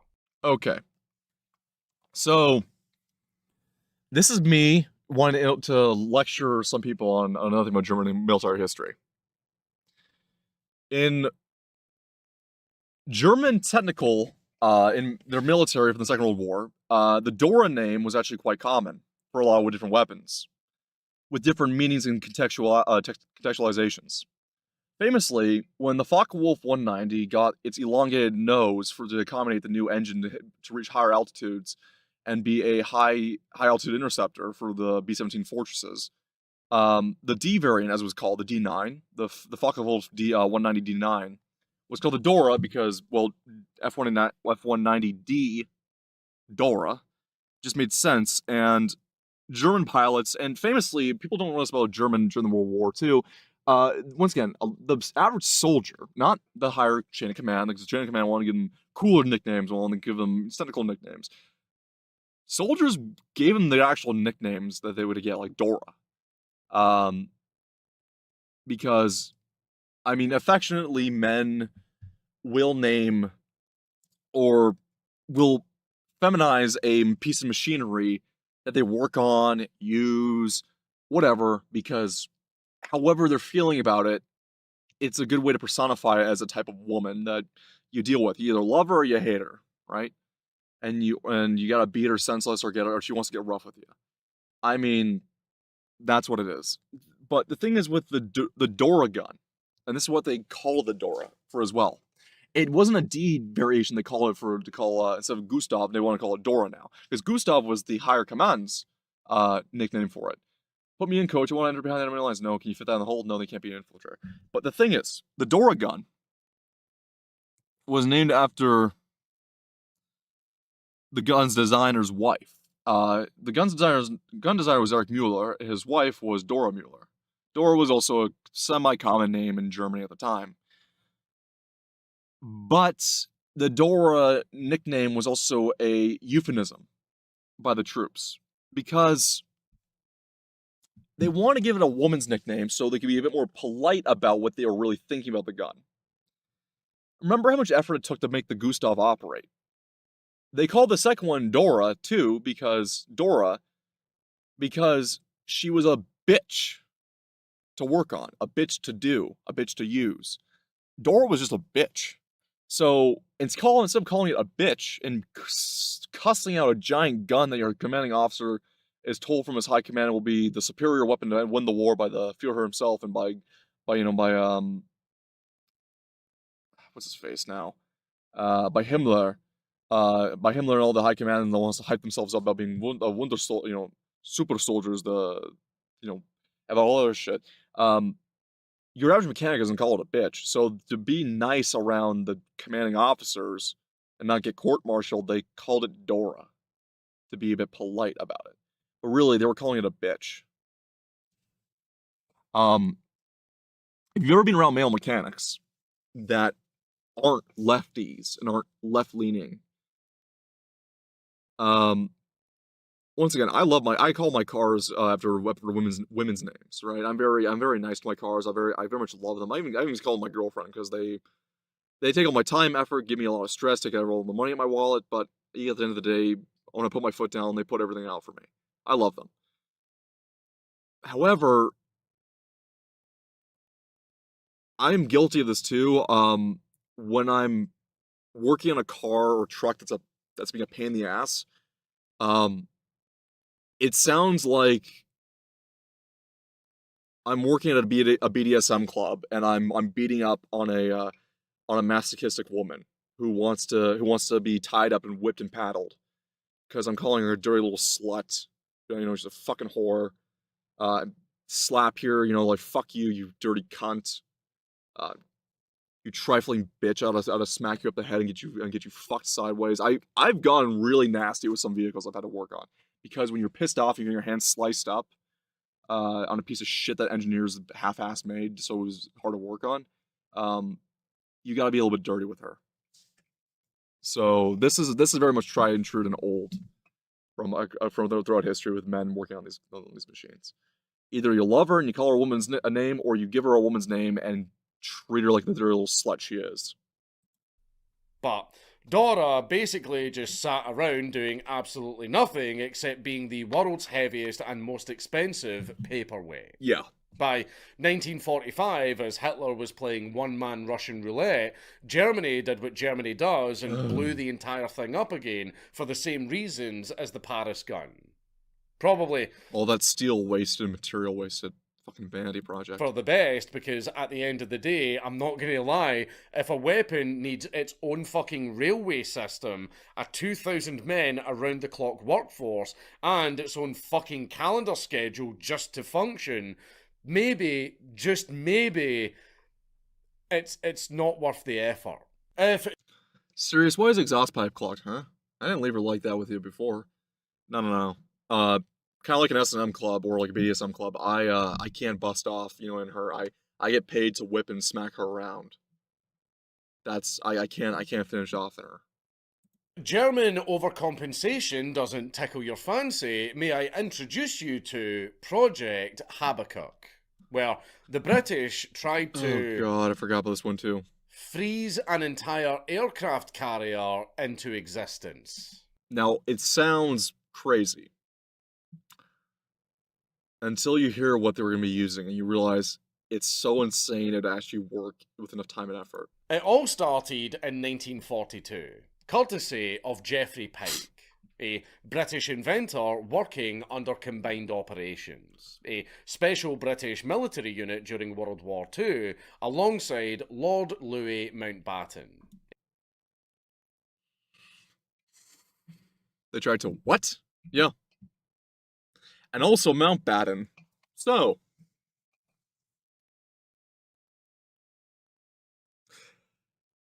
if that name sounds familiar to you, if you know about British aristocracy and monarchy, if Mountbatten sounds familiar,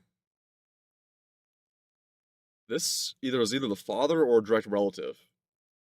I can't remember exactly because I'm not good with terribly that far down the aristocratic routes.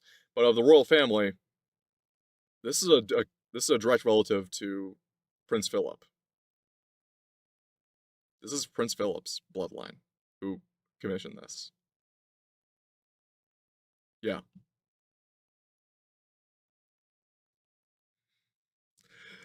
Oh, Philip, I see you already got a lot of your zany things because holy shit, your family's nuts. High-ranking British military leader during the war, and given that surname, I doubt I have to explain who he is. No. Pike's pitch was, steel is scarce, True. U-boats are anally dominating It looks like us, yeah, I know. and carriers keep getting sunk. So, let's try to build an unsinkable aircraft carrier out of something that the enemy can't just torpedo to death. That sounds impossible. The plans got put in front of that fat little gimp Winston Churchill, and he approved them. So, what was the actual plan? Build an iceberg aircraft carrier. Yes. Now, if you think this sounds stupid,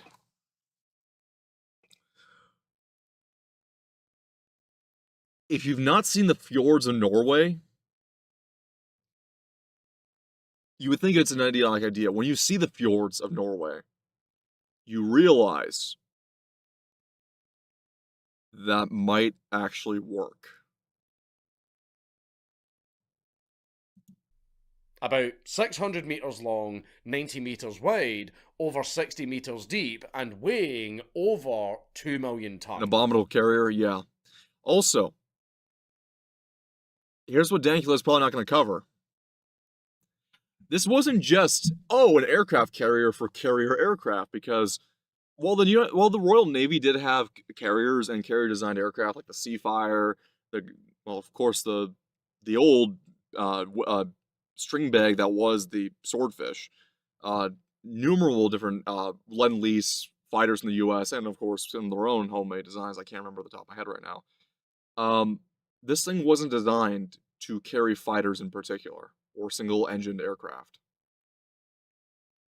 90 meters wide, 600 feet long, so 600 meters long.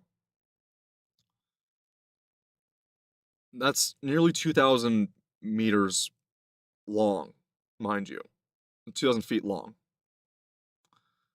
They wanted to put Avro Lancaster 4-engine heavy bombers on this thing. I'm not kidding you. The Avro Lancaster. We're not melting sea or water or warm water. You'll find out why that would not work. And it would be made of pykrete. which is This is what it's made. They call it Count Dankula jump scare. Hey, Boomy Bat, how are you doing? Now, this is where it's funny. You think, oh, it's gonna melt. This carrier made of ice will melt. in tons, and it would be made of pykrete. This is why it would work. Now, what you're looking at here is called pykrete. Now, Dan's gonna explain it, but I know what this stuff is. And if it looks like wood to you, well, Which is 85% ice and 15% wood pulp. yeah. It is stronger than concrete. Decent. Came here from an Emplem and Dylan reaction. No kidding. Oh, you're from that one. Nah, welcome here. Welcome. You caught me on the my live one. Resistant to bullets, melts incredibly slowly, and literally has a self-heal passive if you just slap some more pykrete on there and refreeze it. Yeah. Pykrete It's wood pulp mixed with ice. Yeah. is actually a rather fun material that you can fuck around with because you can just make this shit in your house. Yeah. There are actually a bunch of videos of people messing around with it, and in its defense, it is actually extremely durable. There's even videos of Yeah. It does not. It takes a lot to break this shit up. people trying to blow the stuff up, and they are barely making a dent in it. So, in theory, you've built an aircraft. No, not planks. They sectioned pieces of it and assembled it. This is not planks or sheet metal. They're fucking carving a whole aircraft carrier. Carrier that can't sink, can't really be penetrated, and can be repaired with fucking water and sawdust. Yeah. The obvious question was, how in the actual fuck do you keep that thing frozen at all times? Because despite the fact that pycrete's very, very strong and it does melt. Is Dankula talking about the Habakkuk carrier? Yep. It's on a weird. It's this video's been on about weird weapons. We're talking about the Habakkuk, and I just told our other audience member here. This carrier was not meant to carry single engine carrier aircraft like most other carriers. They wanted this thing to carry the Avro Lancaster, a 4-engine heavy bomber. I'm not kidding you. This is what people often forget about the Habakkuk. It was meant to carry the Avro Lancaster because of its sheer size.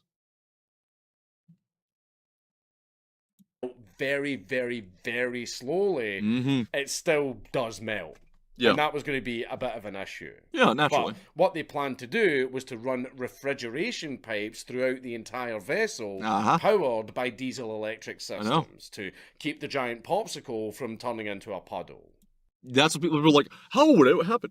You may have the autism, but I have the K-tism. Yeah, no, I got a bit of the K-tism too. It's just my access to firearms has been very limited because I unfortunately live in a country which doesn't allow me to have firearms like I should. However, this is what I fucking love. This is what I love the most because people forget, because I'm being trained with HVAC right now to swap over from automotive to HVAC. People often like, how would this actually work? It would just melt. Have you been inside ice rinks before? Because ice rinks have both very warm spots from the seating position and the spectators' booth, which surrounds the rink. But why is the rink itself cold? Because there's refrigeration lines running underneath it. It's not air being blown down on the rink that keeps it cold. It's refrigeration lines in the concrete underneath the rink, the cement underneath the rink that freezes the ice. This shit is not hard to do, but also logistically, how do you do it? And its top speed, a jaw-dropping 7 knots. Yeah. Not really that impressive, but hey, it could carry around 100 to 200 aircraft, complete with a runway, hangars, and repair bays. And before you assume that this entire idea just melted on arrival... They put refrigeration lines on the floor. That's the difference.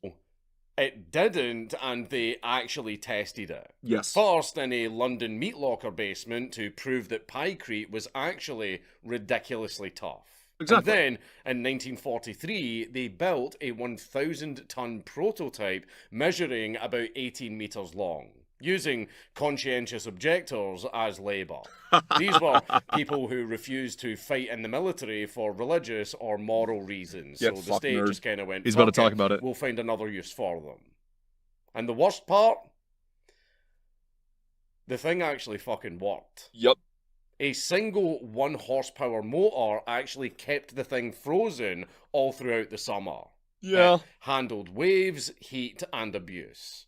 This stupid fucking idea was actually kinda viable. So, why didn't we end up with iceberg aircraft carriers roaming the Atlantic? Man, imagine that. That would be baller. And Britain would technically still rule the seas at the point if they were able to do that. Imagine just nothing but iceberg carriers.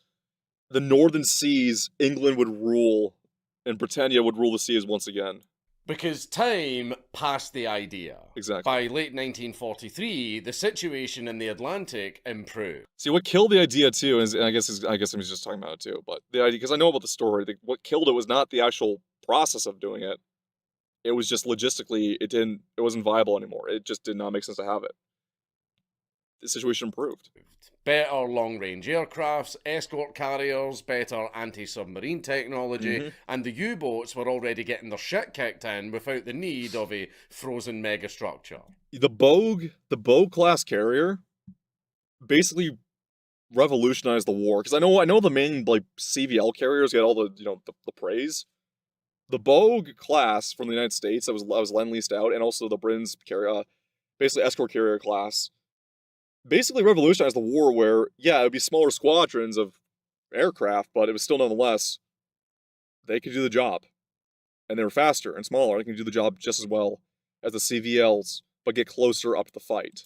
Meanwhile, building even just one of these things would require hundreds of thousands of tons of wood pulp, as well as massive amounts of steel for the engines and cooling system. Which defeats the purpose, but also with the wood pulp, I think the only main weapon outside of, components of machines and some barracks that are using it for, wood was only really used for, in terms of like military weapons, was used for stocks, for gun stocks. Oh yeah, I guess he won't talk about what's funny is the guy who proposes, when he tried to prove Pikrete's durability to a few generals in Churchill, he shot it with a Webley and it fucking cracked. Yeah. But as I was talking about it though, is that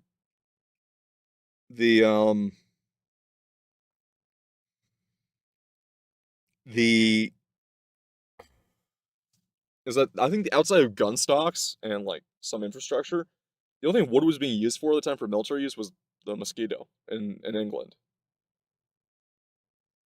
So kind of a moot point. Which kind of defeats the entire purpose of not using steel.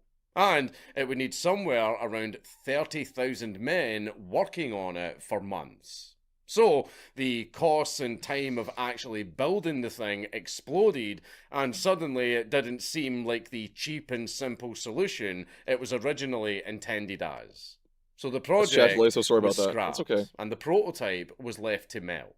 And it actually took 3 full summers to finally melt, but parts of it still actually lie at the bottom of Patricia Lake. I'm sorry, what? The prototype still lays in the lake? Hang on. I'm gonna look this up. Hang on, I'm gonna go to black screen for a sec. This I gotta see. I call bullshit. There's no way in hell this is still under the water. Like, portions of it. Habakkuk carrier wreck. It's still there.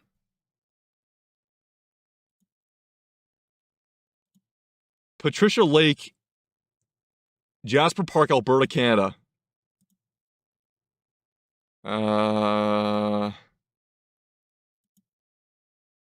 Habakkuk carrier.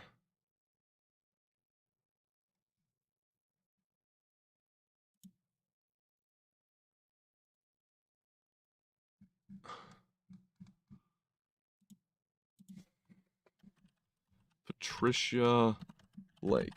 Probably lies about. Well, that's what he just said. I know, but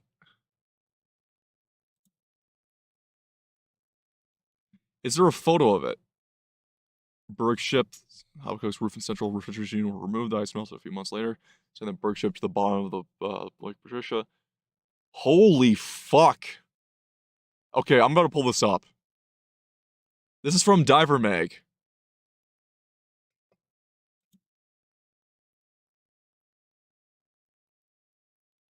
Hey, come on. Open image in new tab. Can I zoom in? No. Yeah, that's part of the wreck. What the fuck?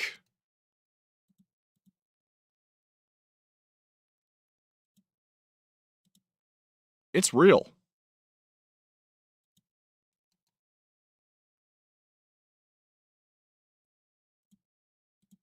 No shit. That's...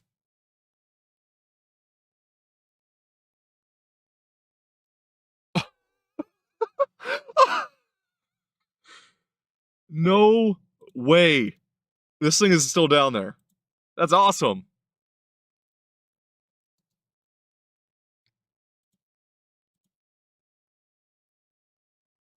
Okay, that's actually awesome.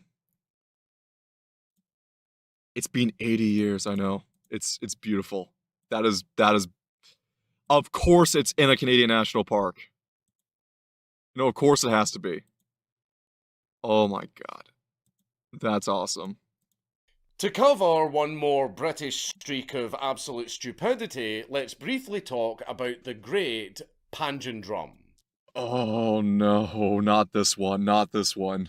Oh, this one is... If you don't know about this, when they wanted to invade Dieppe, and they learned from Dieppe that the probing raid that was the Dieppe landing, using the Canadian Armed Forces for this. The failed Dieppe landing probing raid was to test the Atlantic Wall for different weak points. And they figured that the concrete structures would absolutely mow down, which truly Rommel's Atlantic Wall concrete, like the concrete on the Atlantic Wall was absolutely brutal to get through. They need something to get into that. Fittingly named after an 18th century poem about something ridiculously big and pointless. The wheel in the sky keeps turning. Like Nicola Sturgeon.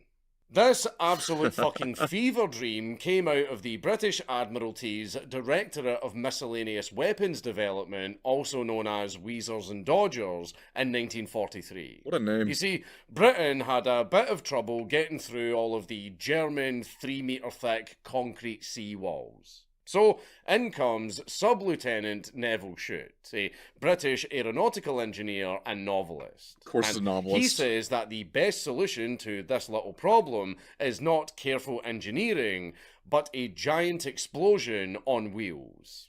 And they did exactly that. They literally just slapped 2 giant wheels on Execution was poor, but the idea was correct. a 1-ton drum absolutely packed with explosives, and then strapped about 60 to 70 rockets around the wheel rims and just called it a day. They hoped that this contraption would roll from the landing craft straight up to the beach defences at one. So Weezer was old slang for like geeks and eggheads and nerds that were over the top eccentric. Dodgers refers to them being draft dodgers because they were too smart to be smart in quotations and too innovative to be put forward on the front line as draftees. That's why they call them Weezers and Dodgers. Basically, their unit was of eccentric eggheads that dodged the draft. 100 kilometers an hour. It would then slam into the enemy walls and leave a nice big hole in them. So this is basically And do you know what? Out of all of the stupid shit that I've written about in this video so far, this is the thing that I had the highest hopes for, because it was so artistically simple that it might actually just work. And the bouncing bombs that the dam busters used actually worked, so... Debatable. They did work. They did sink dams, but the amount of them that took them, because once again, dams are incredibly hard structures to get through. So they liked Buddy Holly. Yeah, okay. Yeah, I guess they did. But the Dam Buster, the problem though, was that the Dam Buster was also a very finicky weapon to do and would actually sometimes bounce up and hit the aircraft on the way up, on the bounce. And also they didn't always sink the dam in a couple shots. It did take a couple runs to knock out a dam. It's a very dangerous mission to do. Very, very, very dangerous and costly. Now, they did do damage, yes, but same method as well. Is it really the best method to go about? I think the earthquake bombs were actually better suited for this than the dam busters were. Why not this? They tested the prototype in September of 1943 at Westward Ho, which, by the way, was a public area, so civilians were just sitting there sorry, they did casually watching a top secret weapon being tested. And it did look promising right up until the thing started gaining speed. Of course. And then it started to violently rip itself apart with its own inertia. Oh my god. The problem was the rockets. Some didn't ignite at all, some burned faster than the others, and some of them just straight up came flying off the fucking thing and went rocketing in all random directions. Oh god. Which meant the panjandrum didn't roll straight. They were all just veering off in random directions. In one particular field test, the steering cables actually snapped. So the engineers, soldiers, and civilians who were all watching the test all ran for their fucking lives as this one-ton monstrosity started whipping around doing fucking Yeah. wheels. And also, one rocket that got detached actually came whipping past the crowd, almost killing the film crew who were recording the test. The Brits No shit. figured out that the chances of this thing blowing up the enemy walls were pretty much equal to the thing just blowing themselves up. So, Good. in early 1944, just before D-Day, the entire project was scrapped. I'm glad. And instead, they went with the Hobart's Funnies. Which, outside of the penetration of the wall, these were very, very, very, very, very effective for what they needed to do. Specialized tanks that, shockingly, worked and actually did the thing they were supposed to do. Moving on from World War II and entering the Cold War era, where instead of calming shit down a little bit, or God forbid, learning literally anything from nuking Japan, the US decided to escalate its weapons development in one of the most aggressive ways possible. Right. And nowhere was that more obvious than the flying war crime that was Project Pluto. I've not heard of Project Pluto. This is actually a new one for me. Well, the logistics of it, what it is, I don't know. And I don't like the looks of it. This project was started on January the 1st, 1957 by the US Air Force and the Atomic Energy Commission at Lawrence Livermore. Oh. Project Pluto was meant to create an engine for something called a supersonic Oh, yeah, low-altitude missile. Supersonic low-altitude missile. It's a simple way to avoid most radar detection or high radar signatures for early radar, so doesn't sound like a bad idea. But I don't like the sound of where this is going. Or SLAM. The idea was to build a missile that can't be shot down, has basically unlimited range, and can just keep going forever. Right. And they achieved that by putting a whole arse nuclear reactor inside the missile. What the fuck?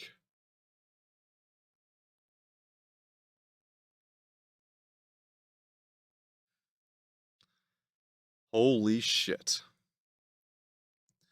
And didn't the first US nuclear reactor, like operational nuclear reactor, wasn't that only like a couple of years prior? The one that that one test one they had that infamously killed the 3 guys operating it because it was a hand operated what was it called? Graphite control rod.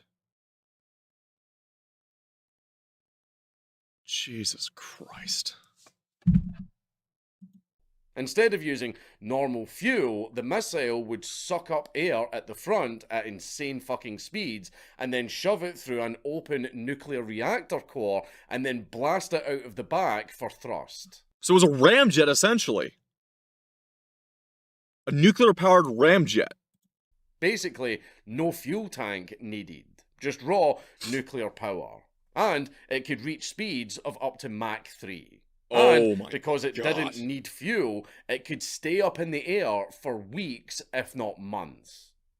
Oh, and it also carried multiple hydrogen The bombs. Russia's close idea recently with the 9M730 Brevestnik, which is one of the first tests exploded and killed, which in one of its first tests exploded and killed 5 guys. Of fucking course it did. I'm not doing the whole, yeah guys, Ukraine war, we love the Ukrainians, you know, fuck Russia, but it's also to Russia, what in the fuck do you not learn about the lessons that we already learned? What the fuck is wrong with you guys sometimes? Because, well, why the fuck not? Yeah, why not? Now, all of what I just said sounds pretty impressive, but what I purposefully didn't mention is the reason why it managed to achieve Mach 3. You see, to get to that speed, the entire thing had to be relatively light. And to achieve that, they discarded some parts during the building process. Okay. Mainly, and most importantly in hindsight, they discarded the nuclear shielding. Usually it takes tons of heavy shielding to protect everyone from the radiation in the payload.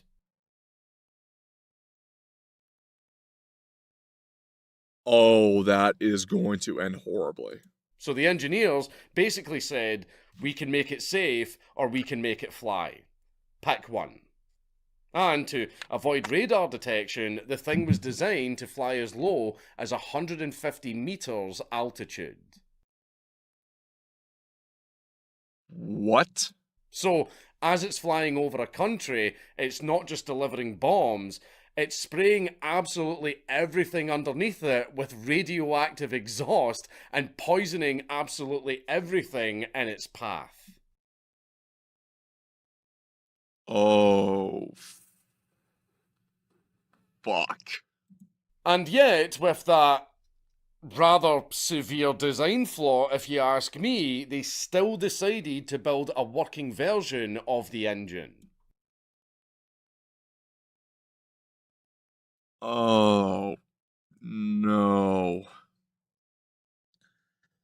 Oh, God, no. No, no, no, no, no, no, no. The Tory 2A in 1961 and That.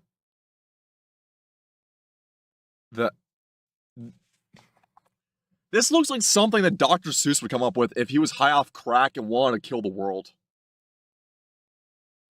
This is... Oh, dear God. the even bigger Tory 2C in Yeah. There she is. 1964. They fired the Tory 2C at full power in the Nevada desert on a railroad test rig. It worked perfectly, which became a little bit of a problem.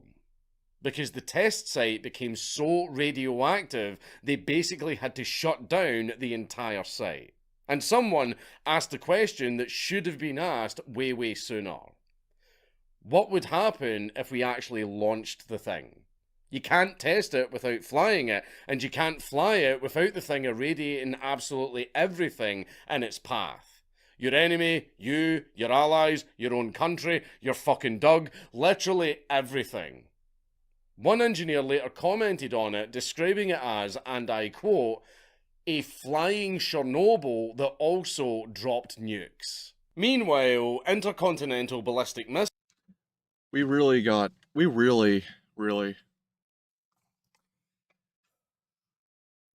I blame most of the skepticism and hatred for nuclear energy on Jane Fonda post 3 Mile Island and how people flub what actually happened with Chernobyl. The same token, too, we really weren't helping ourselves by making this shit. Were already working were cheaper and faster, and also didn't require turning the entire fucking planet into the Fallout universe. Probably for the best. So, on July the 1st, 1964, just weeks after the first successful test, the entire project was cancelled. Good. After about $260 million had already been sunk into it. And you guys wonder why you don't have free healthcare. Aha, Dankula. Now tell me how that NHS is going for you, okay? I'll tell you this much. Having free healthcare in a country that had free healthcare, I remember it growing up. Not the best, not the worst. You had a bunch of drains in the tax system, had a bunch of non-life-saving care to the tax system too, like, you know, gender reaffirming surgeries and sex change surgeries and plastic surgeries and abortions. And let's also not forget to get a bunch of brownoids that come in here to the fucking country by mass immigration imports to ransack the welfare system, purposefully scam the country, screw over the country, and also they don't contribute anything to the country. So you have a healthcare system that basically fucks itself over and is racially selected on who they treat or don't treat. Ask me how I know that. Okay?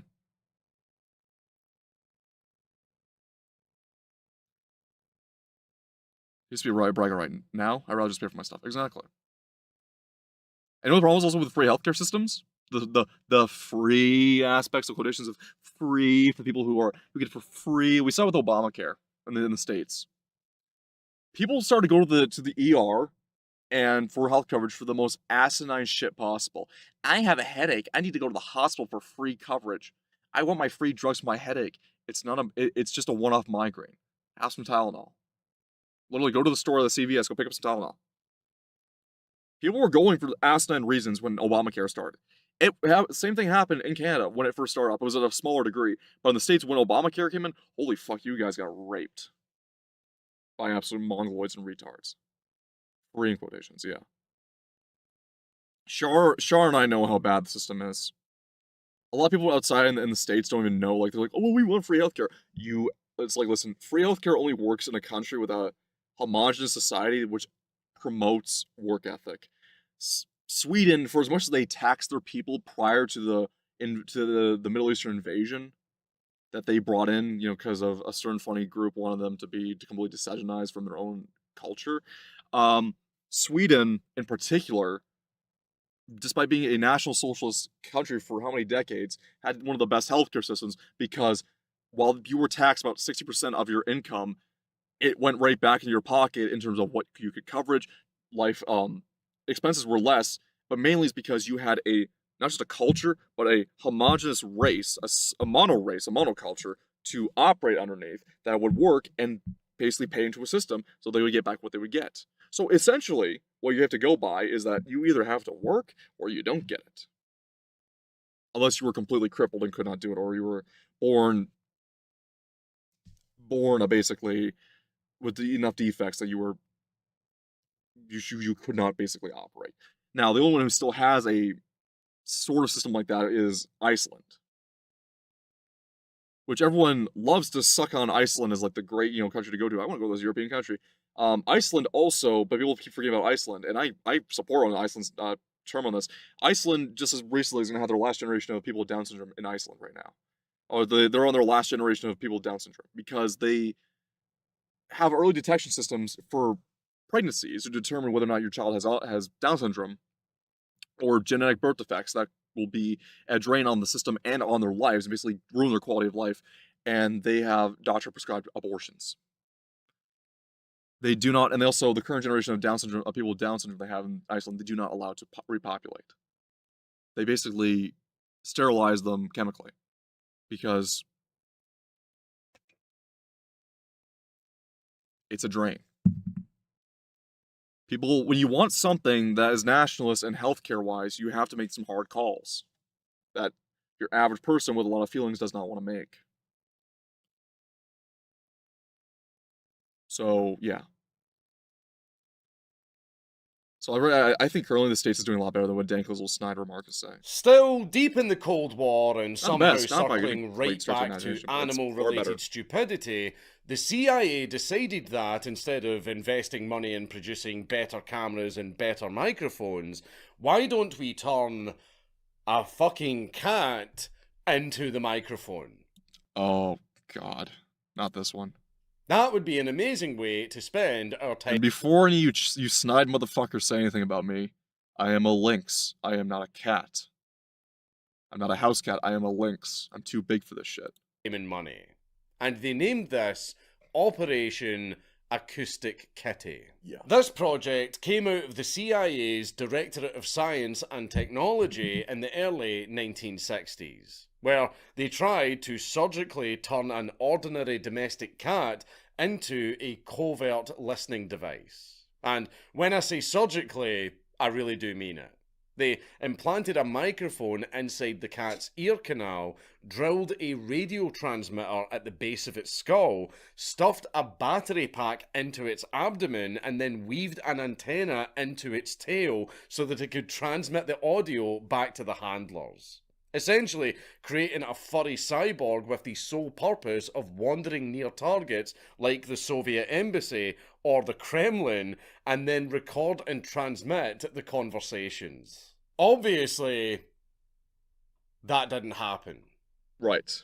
Because it's a fucking cat and it couldn't follow orders long enough to complete a mission without getting distracted by literally anything else. Yeah. They tried to solve that problem with surgery again by wiring the cat's brain in a way that could override its natural instincts like hunger or mating behavior. That scares me, because this is back how long ago in the 60s? Well, it was faulty if it worked or not, but they were able to fuck with it that much back then. What does that tell about about things nowadays? Because if you chuck enough money and surgeries at a cat and turn it into a fucking servitor, it will just magically stop being a cat. So, after What's 5 the weaponizing years cats? of No. extensive tests, Turning a cat into a transponder and microphone for spy purposes. doing countless surgeries as well as throwing $20 million at the project, they were confident enough to try it in the real world. And the one and only field test involved releasing the cat in a park near the Soviet embassy in Washington, D.C. Right. So it could hopefully wander over and eavesdrop on someone important having a conversation. Oh. Because, you know, there's only literally millions of fucking people that probably hang around in that neighborhood, and, you know, they're just kind of banking that just the cat just so happens to go up, and oh my god, it's a guy that works in the... What were the chances of that fucking What happening? were the chances? Yeah. The cat, out of everybody there, the cat's going to walk up to the fucking Soviet guy. Yeah. This is obviously a Fritz the Cat plot. This is Fritz the Cat right here. He's obviously gonna know what he's talking about. Yeah, what were the chances of that actually fucking happening? Well, it turns out less than zero. Because just a minute into the operation, the cat immediately ignored everything it was trained to do, wandered off, walked right into the middle of the fucking road, and got run over by a fucking taxi.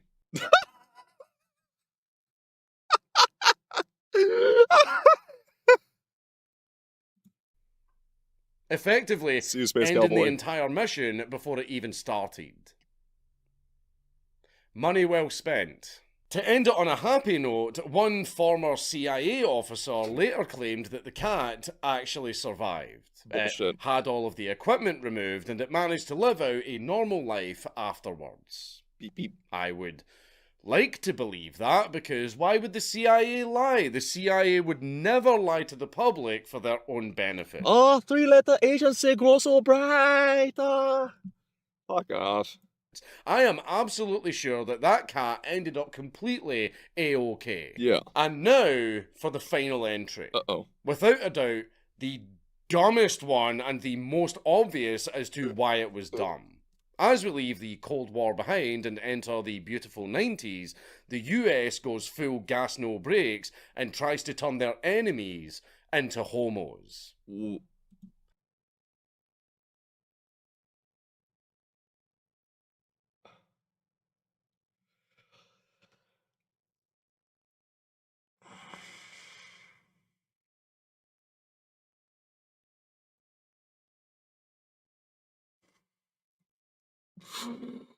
Oh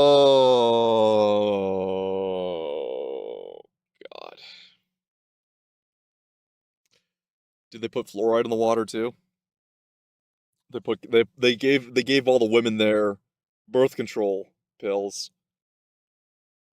so that when it goes back in the fresh water supplies, the men get high levels of estrogen and want to fuck each other. Oh, another trig. Yep. Oh, another trigger. Yep.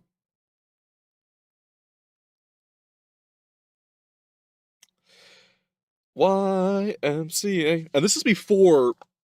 Well, okay. Otakus were around at this time, most definitely, because otakus have been around for decades. In the West, since I believe since the '60s. That begs my question: did they do what happened in the Gate series, where the knights of the knights of I forget for the princess's name, but her knights, the female knights that were underneath her, basically became fujoshis because they discovered yaoi. They discovered yaoi manga and requested more of their art be brought to them as a transactional, uh, uh, peaceful transactions between Japan and the Gate Kingdom. Did they discover Gachimuchi before Gachimuchi was discovered by the Japanese? They were going to develop a gay bomb. In 1994, the US Air Force's Wright Laboratory in Dayton, Ohio, submitted a 3-page proposal as part of a larger $7.5 million research request into so-called non-lethal weapons. Yaoi crack epidemic, Later, yep. in 2005, these were revealed to be titled Harassing, Annoying, and Bad Guy Identifying Chemicals. Huh. And among those ideas, sitting there was the proposal to develop a chemical weapon that would act as an extremely powerful aphrodisiac. Oh, shit. One that would cause the enemy to literally become gay for each other and too horny and too busy fucking to actually fight. Now, my question is, which war in the 90s was this meant for? Because if this was for Desert Storm or early Afghan war, it would kind of make sense. Then again, it'd also be useless considering that in the Middle East, Nambla is very popular over there. They already fuck anything that moves. Doesn't matter the age or species of it. And no, I don't think it was Desert Storm. I don't think it was Iraq. I think it was Afghan War. I'm guessing it was when they're gearing up to go to Afghanistan. Like the first round of the Afghan War.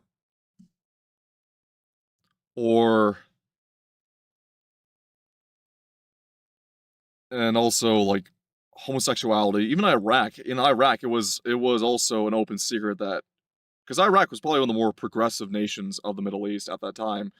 That's saying a lot, but underneath Saddam Hussein was a lot more progressive, and while marriage and most homosexuality, of course, was naturally ostracized, in Baghdad it was also very commonplace too, to a degree. So, who's to say that it would have just been a null point to have? Just to appreciate how seriously unserious this entire lab was, the same document also suggested a halitosis bomb to give the enemies unbearably bad breath, and What? also a flatulence bomb to make them constantly fart. A fart bomb. I fucking want one. I kind of want a fart bomb. I want one too. That would have been baller. That would have been the best prank back in high school. The things I would do. Yeah. Now, unlike My most man. of the previous disasters, this one thankfully never made it to the testing phase. Well, yeah. Because the military took one look at this fucking document, The fart probably called the entire department gay, and then closed that schizophrenic shit the fuck down. So, here's a little thing I need to tell you guys what I know, and I'm not sure if our dear friend, our dear friend before Anna was still here, but if Boomy Bat's still around, but So, Sirius Kovac is also a prolific man of understanding internet culture and internet artists. Now, we all know about furries. We all know how long furries have been around for. Did you know that one of the lead aeronautical designers, or one of the main members of the aeronautical team for the B-2 Spirit Bomber, became one of the earliest prolific furry artists, who loved Futanari, loved giantesses, and loved vor. Did you also know that a lot of furries also work in the military-industrial complex, not just in the tech sector? I know the joke is a lot of furries work in the tech sector, a lot of them also work in the military-industrial complex. Did you know a furry artist that I'm aware of, who has been around for a prolific one for a while, and is actually considered a conservative, he votes Republican, and is kind of ostracized from the furry community despite him being such a prolific name, also owns a biodiesel refinery in South America? Did you know that a lot of military service members are not just people into pup play? There's also a lot of furries that are actively service members who do art on the side. Currently. I know furries who work in pharma. Oh yeah. Oh yeah. So, why do I bring up all these furries in the military-industrial complex? Well, think about it this way. Homosexual conversion bomb. Fart bomb. Breath bomb. Right? This just sounds like something a furry on DeviantArt, a hyper-autistic one that isn't a successful person, who isn't successful at all, would come up with. I'm expecting an inflation bomb at this fucking point. Right? What I'm getting at here is there's a lot of perverts that get in these very high positions. Not all of them are artists. Some of them are levels of... What's that guy's name? He was the one that loved Reshiram to such an unhealthy degree. Just an RPG. We have a lot of Just an RPGs that run around amongst us. The Giantess Bomb. We know the almighty Lolly would love the Giantess Bomb. We all fucking know he would fucking love that shit. What I'm getting at here is, I think perversion became more the mainstay on these newer projects than it was the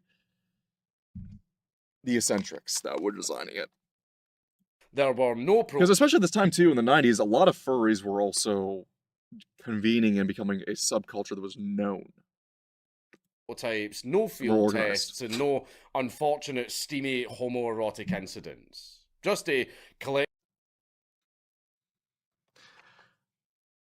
You know, Ahmed, our daddies never taught us to be ashamed of our penises. And one time I tugged so hard, I ripped the skin. You know, word around the temple is you got a fat cock. Agreement that this should probably not go any further. It did, however, manage to achieve something that none of the other projects had managed at this point. It won a Nobel Prize in 2007. So true. Specifically, the Ig Nobel Prize, because the idea was so fucking stupid. Absolutely. And this feels like the perfect note to end the video on. Because if there is one thing this entire journey... Now, Charlemagne, to answer your question, so I need to draw furry to get into Lockheed Martin. That's the funny thing. See, it was the heavily perverted furries that got into the military-industrial complex back when. They're already autistic to begin with. The funny thing is, if I keep track on tabs nowadays to furries, I know the IT sector joke was that furries are running IT. However, as IT became more automated, and then of course there were the H-1B problem, which a lot of them were left-leaning and kind of voted their own graves into, a lot of them are now have to do artwork. and can no longer really afford the lifestyle they used to have. However, if you look at who does what's called human male and female anthro, or HMOFA, if you know what that is, which has become more and more popular as people who don't want to be gay fur fags and with fursonas, with, you know, all the weird baggage that comes with it, and they just want their anthro wife fur, as they call them. I mean, even Michael Poltfan, Japan Day Tripper. I talk to him on Twitter sometimes. Japan Day Tripper, unironically, is a HMOFA guy because of his canonical marriage to Polt in the Monster Musume series. If you think about it, currently, from what I'm seeing and understanding, is that people who do the less gay op and less autistic version of furry art, which is more so humanity's awesome, but anthro women are better wives, they tend to be in high paying positions and far more successful than the average autist furry with their little flags in their bio and butt fucking sucking all the way through college, right? Exactly. That's what I'm getting at.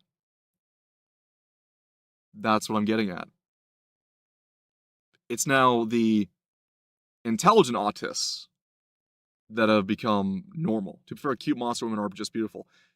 H250, I know I said Monster Musume, but if you've not seen Polt from Monster Musume, they're technically kobolds, but the kobolds look like dogs, look like dog anthros. They got the ears of a dog, the tail of a dog, the fur of a dog. Like, they're full-blown kimono nimis. They're anthropomorphic dogs, but they're called kobolds. Poltfan is technically a human male and female anthro guy. In fact, I think he used to go on the threads, too. I know Polt. Yeah, everyone knows Polt. Polt's a cool guy. I love Japan Day Tripper. He's a cool guy. But my point is that what I'm noticing too is that a lot of the stereotypes around furries being successful but weird. Well, I mean, even the werewolf women are beautiful. Okay, yeah. Well, your tastes are your tastes, right? Because you're still dealing with the baggage that is a human woman there. But what I'm getting at is that what I'm noticing is that the weird furries are now completely being outshined by people who are just eccentric, but aren't, in the alphabet community waving the little flags around. They're the ones that are just kind of like guys off the side. It's like, we may be weird, but you people are fucking weird, but you're also championed to be degenerates. Meanwhile, we're just straight, but we like our anthro women, right? That's the way I'm seeing it. Proves that's just is me that talking no about online matter culture what too. era, no matter what technology, and no matter how serious the situation, humanity has an incredible ability to take the best and brightest our species has to offer and still produce something so fucking stupid that it makes you wonder how we ever managed to survive long enough to invent anything useful at all. It's Count Dankula on YouTube. Everybody should subscribe. All right, that's enough H250. No more horny posting. We're done. And we made it through the video, guys. A 45-minute video that I stretched out to over 2 hours. Now let's move on to police body cams, like I sold on stream. Thank you, Count Dankula. Make sure to like, comment, subscribe to Count Dankula. Check him out. I'm so sorry for the autistic rant at the end. Let's get going. Let's move on to our dear favorite point of the video now. But make sure to always subscribe to Count Dankula. Absolutely fantastic video there. And my little tism was being risen. You know what I'm saying?